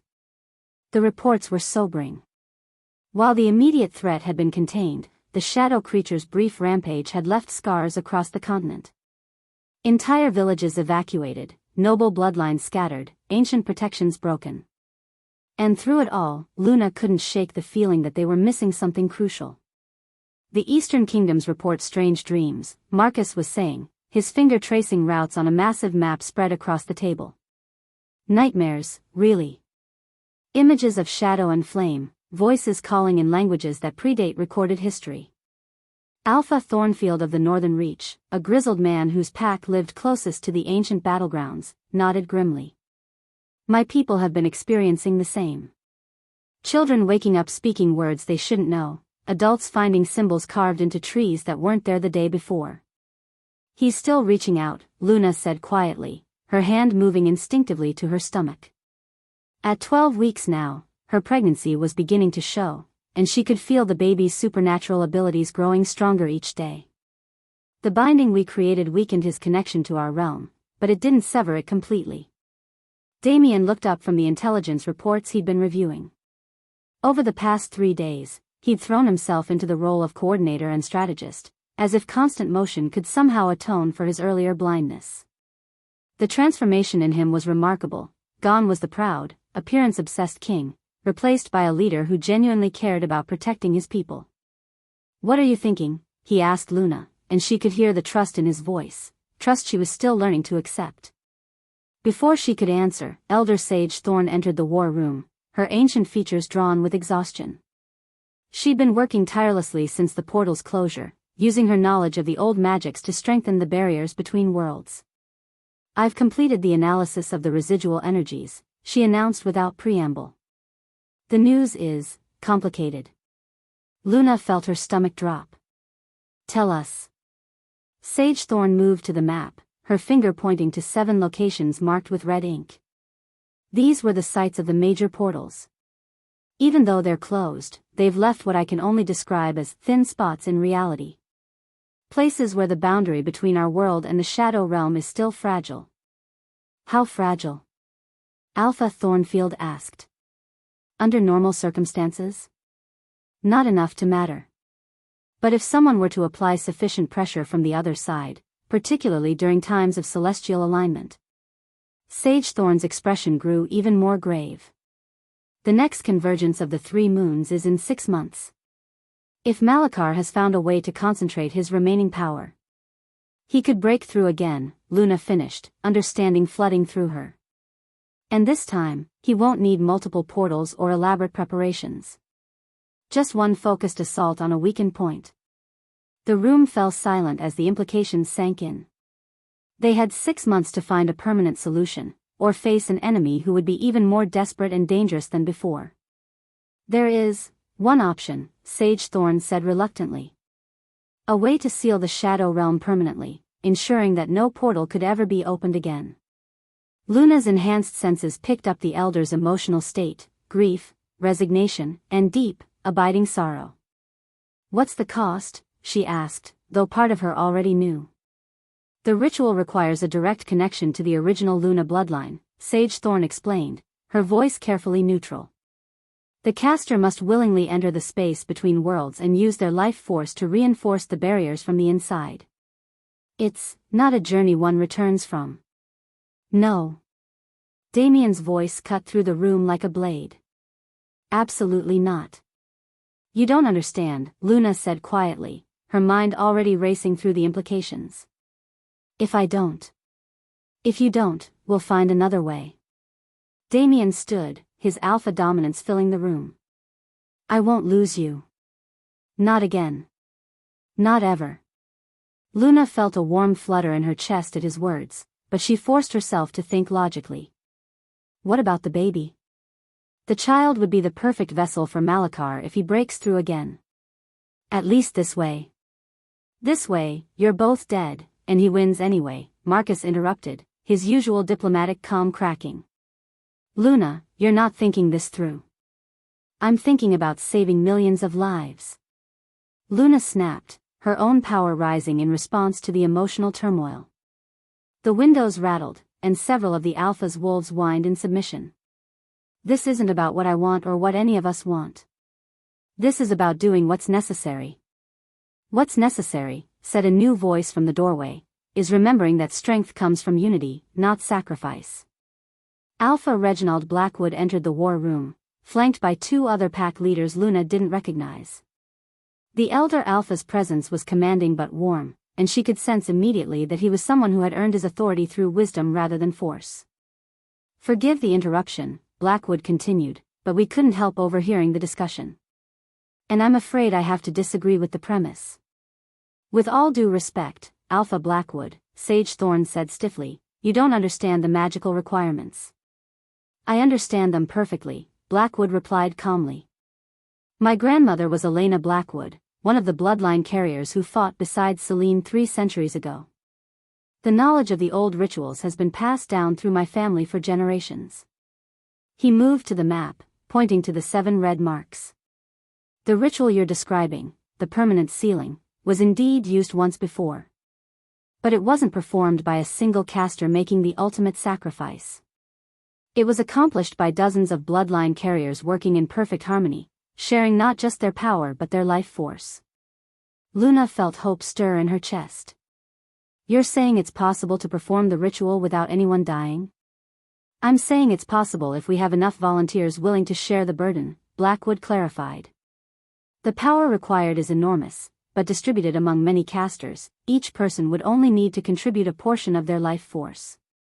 Enough to cause permanent weakness, perhaps, but not death.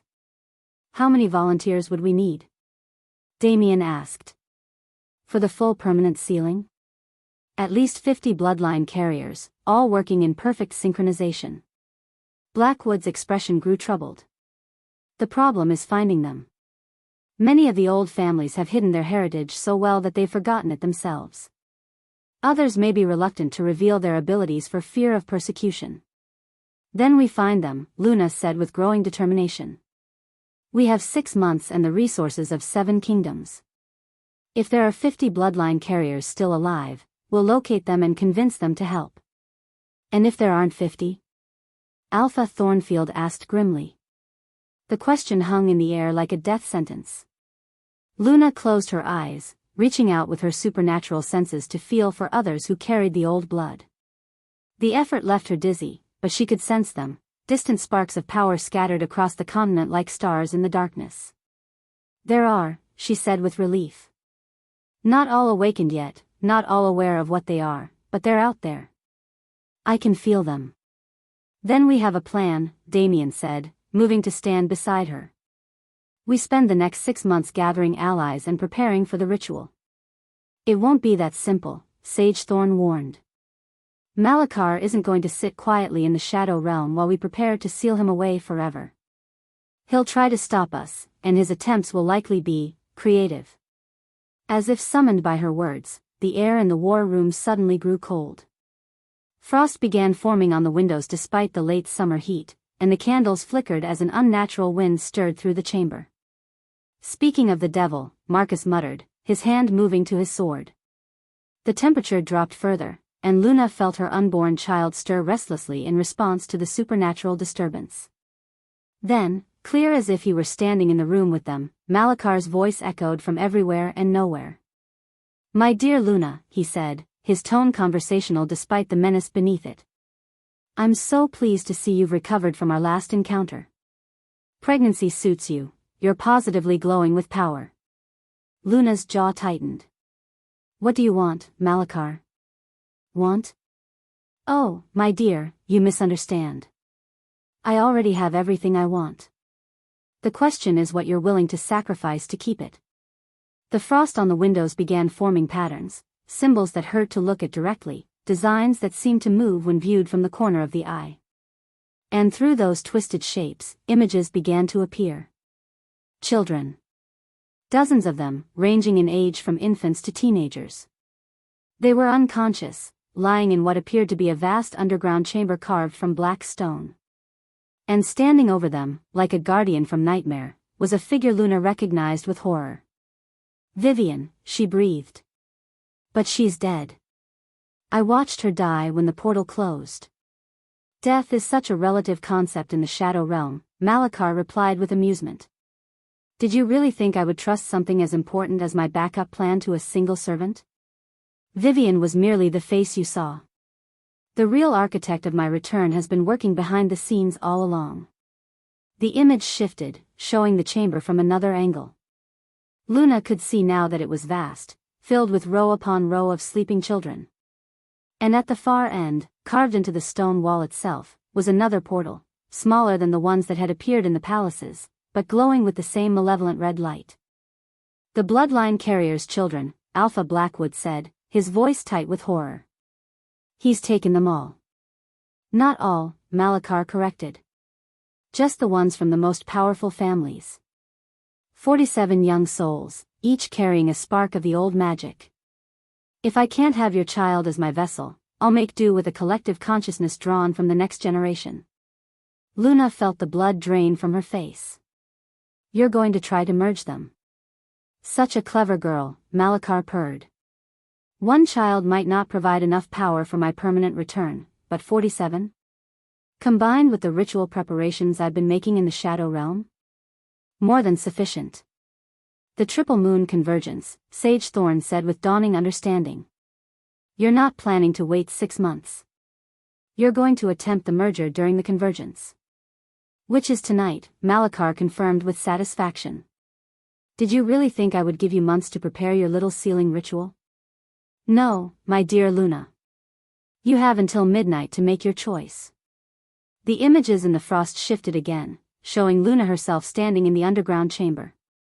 But this version of her looked different, older, sadder, her silver eyes filled with resignation.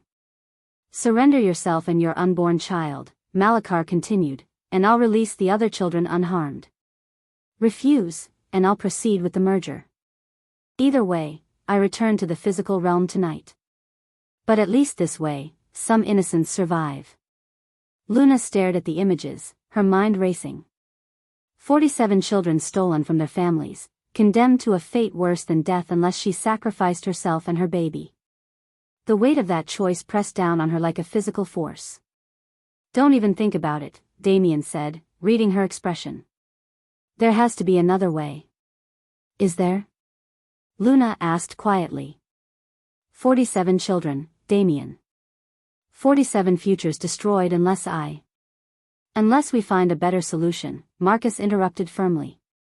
"We've overcome impossible odds before. We can do it again." "In 12 hours? Luna's laugh was bitter. "Even if we could locate all 50 bloodline carriers in that time, we couldn't perform the sealing ritual without months of preparation." "Then we don't perform the sealing ritual," Alpha Blackwood said grimly. "We do something else." "Like what?" Blackwood met her eyes, and Luna saw centuries of accumulated wisdom in his gaze. "We take the fight to him. Direct assault on the Shadow Realm itself." Sage Thorn paled. "That's suicide. No one who enters the Shadow Realm returns unchanged, assuming they return at all." "Then we make sure we don't go alone," Blackwood replied. "Luna, how many bloodline carriers can you sense within a day's travel of here?" Luna closed her eyes, extending her supernatural awareness as far as she could. The effort was exhausting, especially with her pregnancy, but she could feel them, points of light scattered across the landscape. 17, she said finally. "Maybe 18 if we include those who haven't fully awakened yet. 17 experienced magic users, plus whoever else we can gather," Blackwood mused. "It's not ideal, but it might be enough for a targeted strike rather than a full sealing." "You're talking about invading another realm," Damien pointed out. "Even if we could figure out how to get there, we'd be fighting on his territory, by his rules." "Not necessarily," Luna said slowly, an idea beginning to form. "The portal in that chamber, it's not just a gateway. It's a weakness in his defenses. If we could get to it. We could use it as an anchor point, Sage Thorn finished, understanding dawning in her ancient eyes. A way to maintain our connection to this realm while operating in his. The frost on the windows was beginning to fade, but Malakar's voice remained clear. Tick-tock, my dear Luna. The convergence begins in 11 hours. Choose quickly, your child's life, or 47 others. We choose neither, Luna said firmly, her power rising in response to her determination. We choose to fight. She turned to face the assembled alphas, and for the first time since her awakening, she truly looked like what she was, not just a survivor or a victim, but a leader born to unite the scattered packs under a single banner. Send word to every bloodline carrier within 100 miles, she commanded. Tell them the true Luna calls, and the fate of all our children hangs in the balance. We march on the Shadow Realm tonight. But even as the alphas hurried to carry out her orders, Luna felt a chill that had nothing to do with Malakar's supernatural presence. The convergence was in 11 hours, and they still had no idea how to actually reach the Shadow Realm, let alone mount an effective assault. And somewhere in the space between worlds, 47 innocent children waited for rescue that might never come. The clock was ticking, and for the first time since her transformation, Luna wasn't sure they could win. If you are enjoying this video, please do well to like this video and don't forget to subscribe to this channel for more videos like this. Chapter 7. The portal to the Shadow Realm opened at the stroke of 9, carved into the air itself by the combined will of 17 bloodline carriers standing in a perfect circle around Luna. The gateway shimmered like black water, and beyond it lay a landscape that defied every natural law, twisted spires of obsidian reaching toward a starless sky, rivers of liquid shadow flowing through valleys carved from crystallized screams. Once we cross through, Elder Sage Thorn said, her voice strained from the effort of maintaining the portal, we'll have perhaps an hour before the realm itself begins to corrupt us. The Shadow Realm doesn't tolerate visitors from our world for long. Luna nodded, her enhanced senses already picking up the malevolent energy seeping through the gateway. Her unborn child stirred restlessly in her womb, instinctively recoiling from the touch of Malakar's domain. Remember the plan, she said to the assembled force, the 17 bloodline carriers, Damien and Marcus, and 12 of the most powerful alphas from across the 7 kingdoms. We locate the children first. Everything else is secondary. And if it's a trap? Alpha Thornfield asked grimly. Then we spring it together, Luna replied, stepping toward the portal. I won't abandon those children to save my own skin. Damien caught her arm gently. Luna, your pregnancy, the stress of what we're about to face could. Could what? Harm the baby? Luna's smile was sad but determined. If we fail here tonight, there won't be a world safe enough for any child to be born into. This is the only choice we have. She placed her hand over his where it rested on her arm. Besides, I'm not just carrying our child. I'm carrying hope itself. And hope doesn't yield to fear. The first step through the portal felt like diving into ice water. Luna gasped as the Shadow Realm's atmosphere hit her, thick, oppressive, tasting of copper and despair. Behind her, she heard the others struggle with the same disorientation as they crossed the threshold between worlds. The landscape around them was even more alien up close. The ground beneath their feet was black glass that reflected not their images but their fears. Luna saw herself failing, her child corrupted by Malakar's influence, the kingdoms falling to shadow.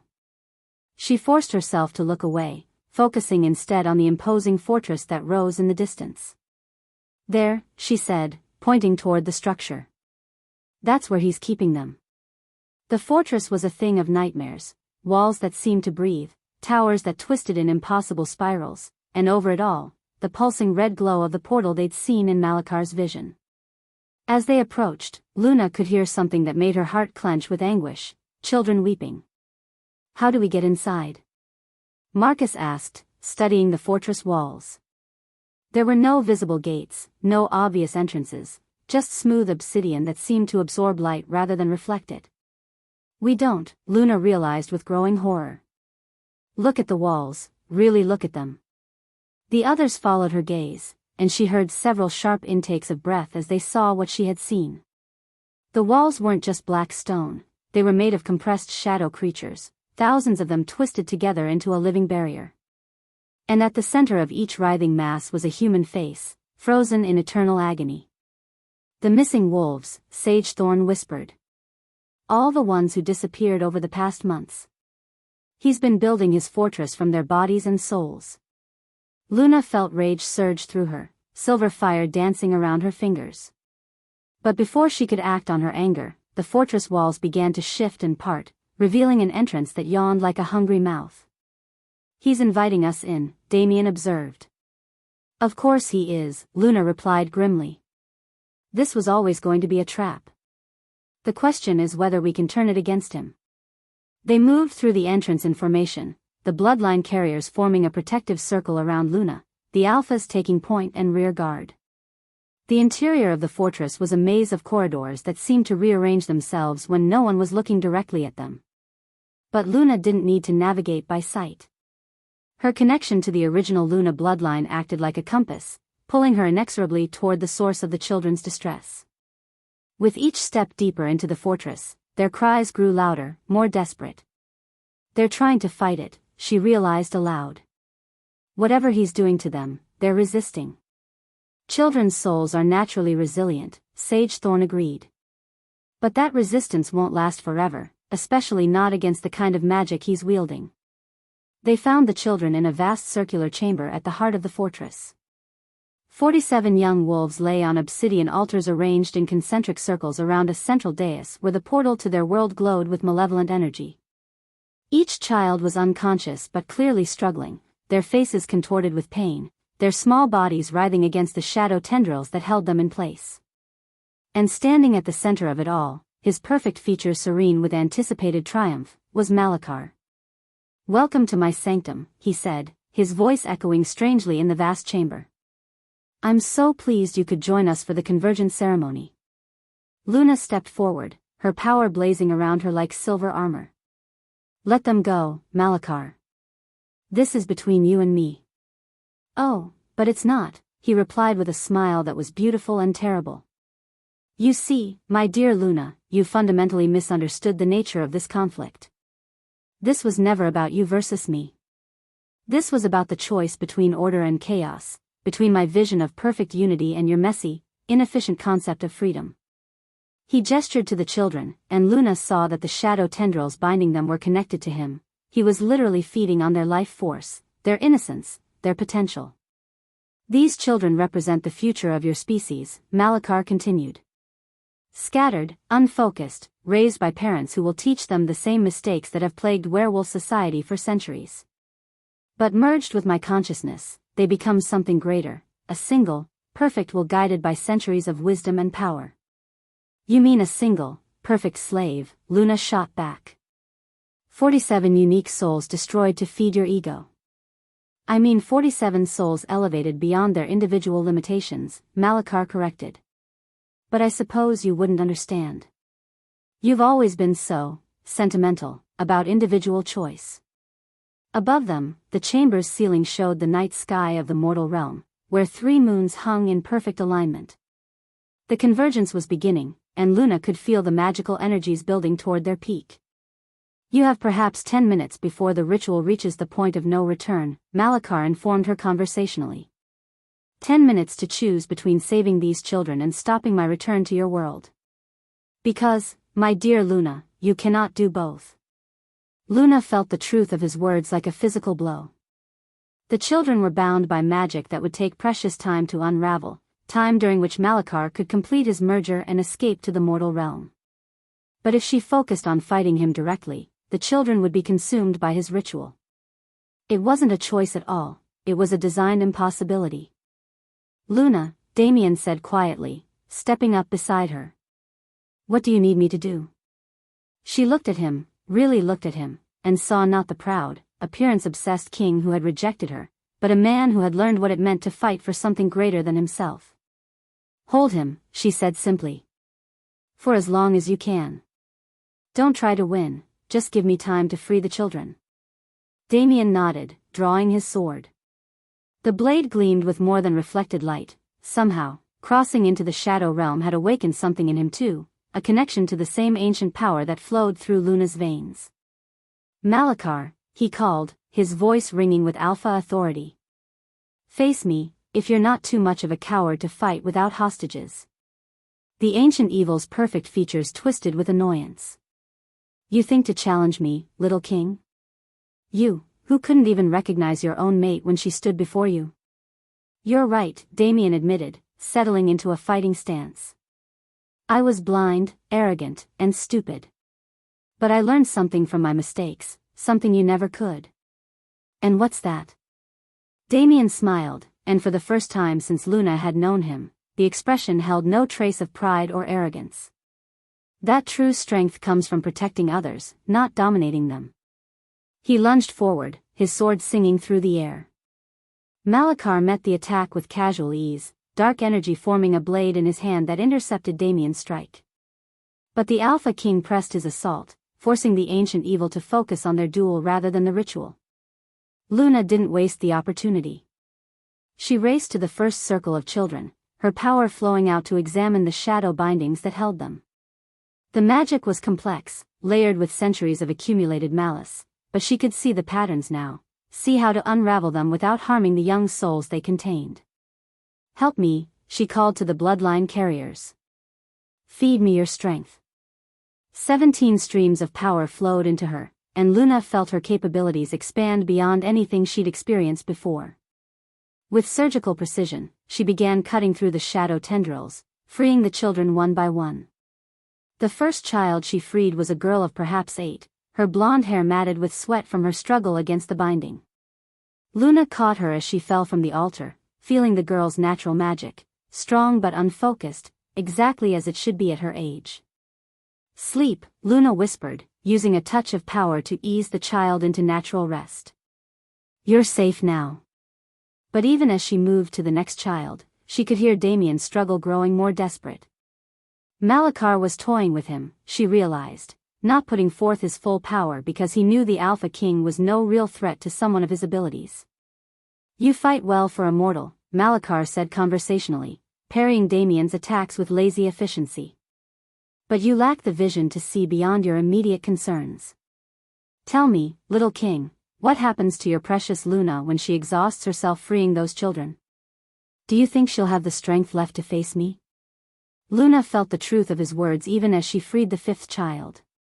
Each use of her power was draining her further, and she still had 42 children to save. At this rate, she'd be unconscious long before the last child was free. But she couldn't stop. Wouldn't stop. These children were innocents, their only crime being born to bloodlines that Malachar coveted. If she had to burn out every last spark of her power to save them, so be it. "Luna," Marcus called from across the chamber. "The other alphas, we can channel our strength to you, same as the bloodline carriers." "You're not magically trained," Luna replied, not pausing in her work. "The feedback could kill you." "Then we die for something worthwhile," Alpha Thornfield said grimly. "Better than living in a world where children are sacrificed for one madman's ambitions." Before Luna could protest, she felt new streams of power flowing into her, raw, untrained, but burning with the fierce protective instincts that defined every true alpha. It was dangerous, chaotic energy that threatened to tear her apart from the inside, but it was also exactly what she needed. 10 more children freed. 15. 20. Impressive, Malachar admitted, though his tone suggested he wasn't particularly concerned. "But you're still too slow, my dear. And poor Damien is beginning to tire." Luna looked up to see that the Alpha King was indeed struggling. His movements were slowing, his breathing labored, and there was blood seeping through his shirt from wounds she hadn't seen him take. "Damien," she called. "Keep working," he gasped, barely avoiding a strike that would have taken his head off. "I can hold him." But Luna could see that he couldn't, not for much longer. Malachar was done playing, his attacks becoming more serious, more deadly. In minutes, maybe less, Damien would fall. 25 children freed. 30. The convergence above was reaching its peak, the 3 moons blazing with unnatural light. That's when Luna made a choice that would have surprised her a week ago. She abandoned her careful, methodical approach to freeing the children and instead poured all her accumulated power, hers, the bloodline carriers, the alphas, into a single, massive working that encompassed every remaining child at once. The feedback was devastating. Luna screamed as the magical energy tore through her, feeling like liquid fire in her veins. Her vision went white, then black, then filled with colors that had no names. For a moment, she thought she was dying. But when her sight cleared, all 47 children were free, their shadow bindings dissolved into harmless mist. The effort had cost her, though. Luna swayed on her feet, her power reserves nearly depleted, her pregnant body pushed far beyond its limits. Across the chamber, she could see Damien on his knees, Malakar's dark blade at his throat. "And so it ends," Malakar said with satisfaction. "The children are free, yes, but too late to matter. The convergence is complete, and I have more than enough power stored from their suffering to complete my return. Your mate dies, your child will be born into a world of shadow, and you will have the privilege of watching it all unfold." Luna staggered to her feet, calling up what little power she had left. It wasn't enough, she knew it wasn't enough. But she would face this monster on her feet, fighting until the very end. That's when something unexpected happened. The children she'd freed, all 47 of them, began to glow with their own inner light. Not the silver fire of her bloodline magic, but something else entirely. Something pure and innocent and absolutely incorruptible. "What?" Malakar started, his perfect features showing confusion for the first time. "You made a mistake," Luna said, understanding flooding through her. "You tried to corrupt them, but their resistance to your magic didn't make them weaker. It made them stronger." The children rose from where they'd been resting, their young faces serene and filled with purpose. As one, they began to walk toward Malakar, their combined innocence blazing like a second sun in the shadowy chamber. "Impossible," Malakar snarled, releasing Damien to face this new threat. "Children cannot." His words cut off as the first child reached him, the blonde girl Luna had freed first. She placed her small hand on his arm, and where she touched, the ancient evil's perfect form began to crack like porcelain. "You forgot something," the girl said in a voice that carried the wisdom of ages. "You can't corrupt what chooses to remain pure." More children reached him, each touch causing further damage to his form. And with each crack in his facade, light began to pour out, not the silver fire of bloodline magic, but the golden radiance of hope itself. "This isn't possible." Malakar screamed, his beautiful mask finally shattering completely. Beneath lay something that hurt to look at directly, a writhing mass of hatred and envy and centuries of accumulated bitterness. "It's not only possible," Luna said, stepping forward despite her exhaustion. "It's inevitable. You can't win against love, Malakar. You never could." The children's combined light was growing brighter, and Luna could feel the shadow realm itself beginning to reject their presence. This place was built on corruption and despair, it couldn't contain pure innocence for long. "We're going home now," the blonde girl announced, and Luna felt reality ripple around them. The portal that had brought them here expanded, becoming a gateway not just between realms but between possibilities. But as they prepared to step through, as victory seemed finally within reach, Luna felt something that made her blood freeze. A sharp, tearing pain in her abdomen. Another. And another. "No," she whispered, her hand flying to her stomach. "Not now. Please, not now." The convergence of the three moons, the stress of the magical working, the emotional trauma of the battle, it had all combined to trigger the one thing that could still turn victory into catastrophe. She was going into labor. And in the space between worlds, with Malakar's dying rage seeking one final target for revenge, Luna realized that the true battle was just beginning. The fate of her child, and perhaps all reality, would be decided in the next few minutes. Whether new life could triumph over ancient death. Whether love could overcome hatred. Whether hope could survive in the space between heartbeats. The contractions hit her again, stronger this time, and Luna fell to her knees as the portal home beckoned just out of reach. If you are enjoying this video, please do well to like this video and don't forget to subscribe to this channel for more videos like this. Chapter 8. The pain tore through Luna like lightning, each contraction threatening to shatter her focus as the shadow realm convulsed around them. The portal home shimmered just 20 feet away, but it might as well have been on the other side of the world. She could feel her body preparing for birth at the worst possible moment, while Malakar's dying essence writhed in the air above them, seeking one final act of revenge. Luna. Damien was beside her in an instant, his strong arms supporting her as another wave of agony crashed through her. "We need to get you out of here." "The children," she gasped, watching as the 47 young wolves stood in protective formation around them. Their combined innocence continued to blaze like a beacon, holding back the worst of the Shadow Realm's malevolent energy, but Luna could see the strain on their young faces. "We're not leaving without you," the blonde girl said firmly, her voice carrying an authority that belonged to someone far older. "None of us are." Elder Sage Thorn knelt beside Luna, her ancient hands glowing with healing energy. "The labor is progressing rapidly," she said quietly. "The magical stress has accelerated everything. This child wants to be born now, ready or not." Above them, Malakar's essence let out a shriek of pure hatred that shattered the obsidian walls around them. "If I cannot have the vessel," his voice echoed from everywhere at once, "then no one shall. Let mother and child perish together in the collapse of my realm." The Shadow Realm began to tear itself apart, reality fragmenting as Malakar poured his remaining power into one final act of destruction. The portal home flickered and wavered, threatening to close and trap them all in a dying dimension. "No," Luna whispered, then screamed as another contraction hit her. "I won't let him win. Not now. Not ever." She reached deep inside herself, past the pain, past the exhaustion, to the core of power that defined her very existence. The original Luna bloodline pulsed in her veins, and with it came strength she hadn't known she possessed. Silver fire erupted from her, but this time it wasn't the harsh light of battle. This was warm, nurturing energy, the power of creation itself, flowing from a mother protecting her unborn child. The fire spread outward, stabilizing the collapsing realm around them, holding reality together through sheer force of will. "Impossible," Malakar's voice grew weaker, more distant. "Creation cannot triumph over destruction. It never has."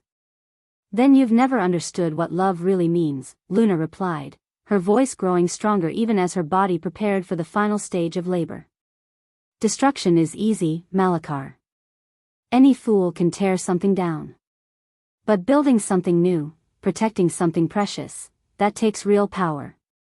The children around them began to sing, not with their voices, but with their souls, a harmony of innocence that resonated through the very fabric of reality. The sound grew stronger, joined by the voices of the bloodline carriers, the Alphas, even Damien himself. It was a song of hope, of new beginnings, of the unshakable belief that light would always triumph over darkness.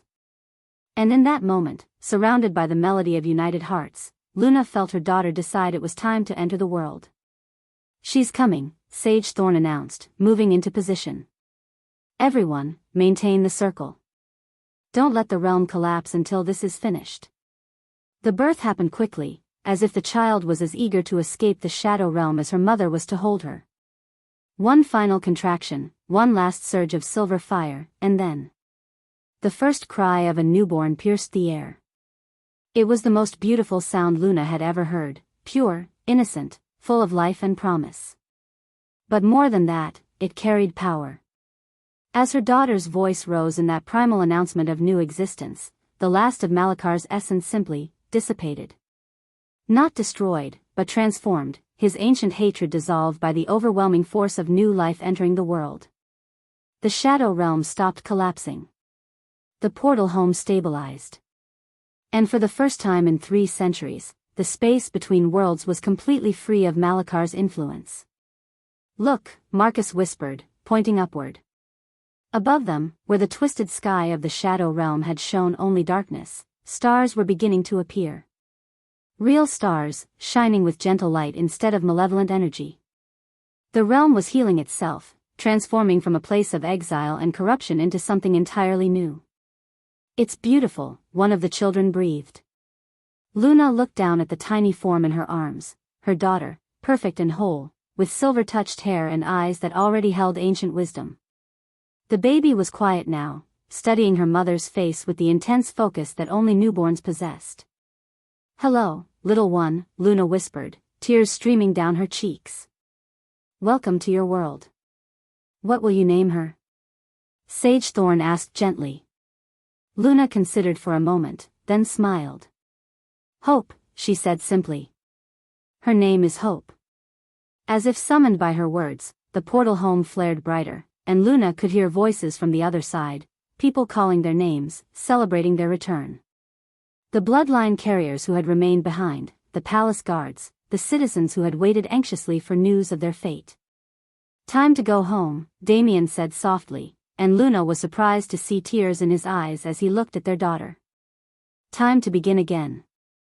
6 months later. The coronation ceremony took place in the great courtyard of what had once been the Silver Moon Palace, but which now served as the seat of the Council of United Kingdoms. Representatives from all 7 realms had gathered to witness the formal establishment of a new order, one based on cooperation rather than domination, unity rather than division.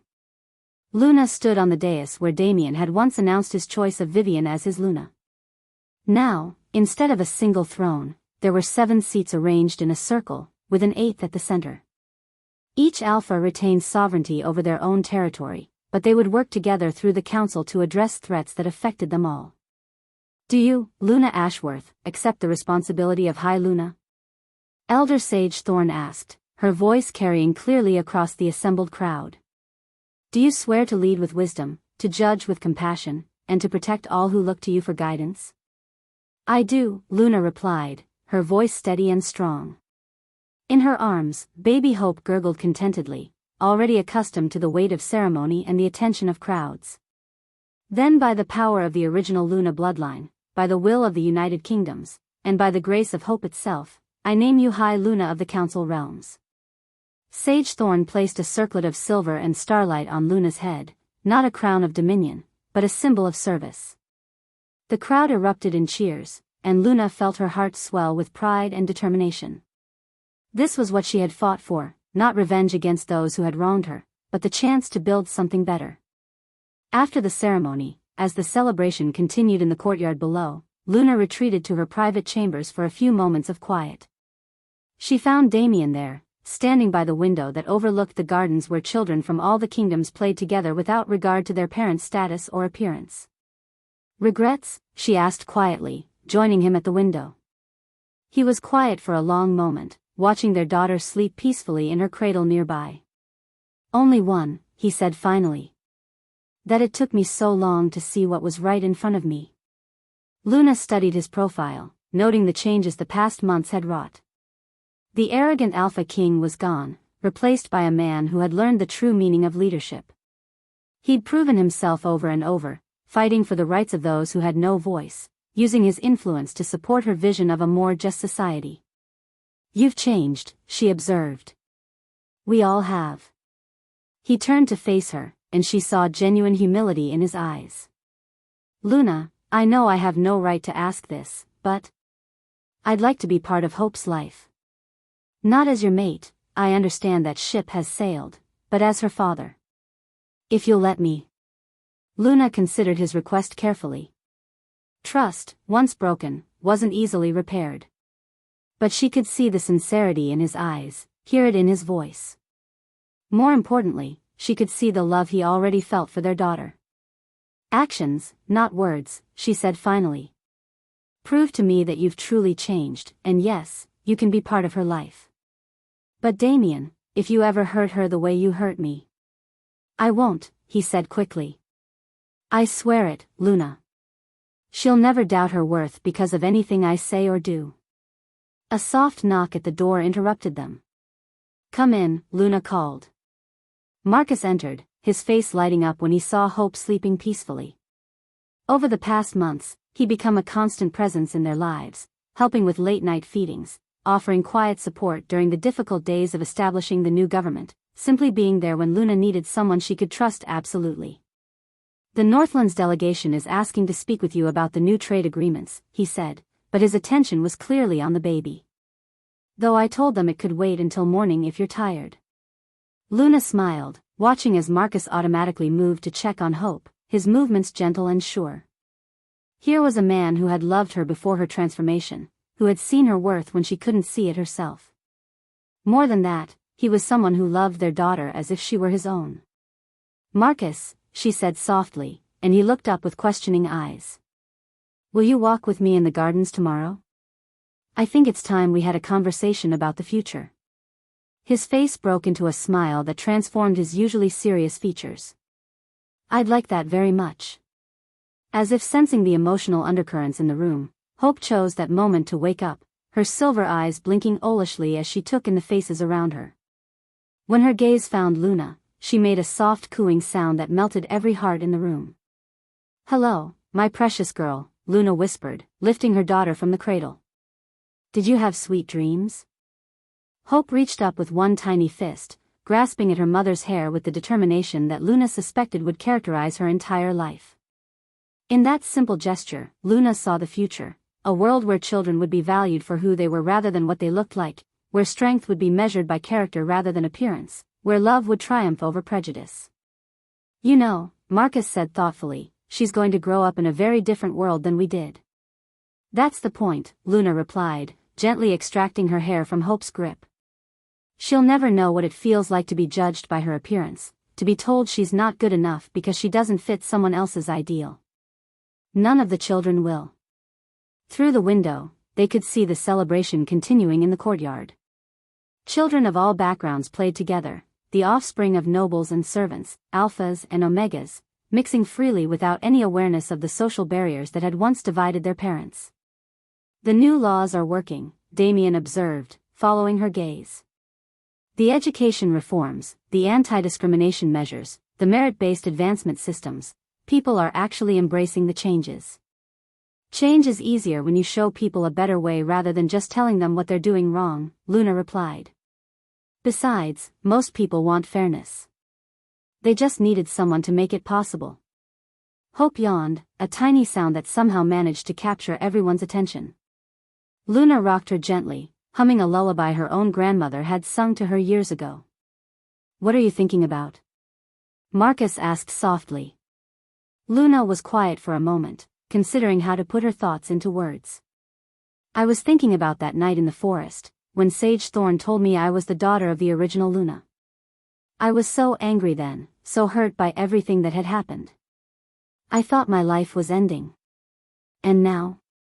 Damien asked. "Now I realize it was just beginning." Luna looked down at her daughter, at the perfect trust in those silver eyes. Everything that happened, the rejection, the pain, even the humiliation, it all led to this moment. To her. To the chance to build something better. She looked up at the two men who had shaped her journey in such different ways. "I used to think that transformation meant changing who you were to fit what others wanted. But real transformation is about discovering who you were always meant to be." Hope made another soft sound, almost as if she were agreeing with her mother's words. Outside, the celebration was winding down, but the joy and hope in the air remained strong. "The age of the perfect Luna is over," Luna said quietly, echoing words she'd spoken at her coronation. "The age of the true Luna has begun." As if to punctuate her statement, Hope chose that moment to smile, her first real smile, bright and beautiful and full of promise. It was a smile that spoke of a future where worth would be measured by the content of one's character, where love would triumph over hatred, where hope would always find a way to survive. And watching her daughter's face light up with pure joy, Luna knew that everything she'd endured had been worth it. Every moment of pain, every tear shed, every battle fought, it had all led to this perfect moment of new beginning. True transformation, she whispered to Hope, her voice filled with love and wonder, doesn't change who you are. It reveals who you were always meant to be. Outside, the stars shone down on a world reborn, and the future stretched ahead like an open book, waiting to be written by hands guided by love instead of hatred, hope instead of fear. The dawn of a new age had begun. The end. I know you enjoyed this video. Please do well to hit the like button and subscribe to the channel. I would also love to hear your thoughts on this video, so do well to comment and share.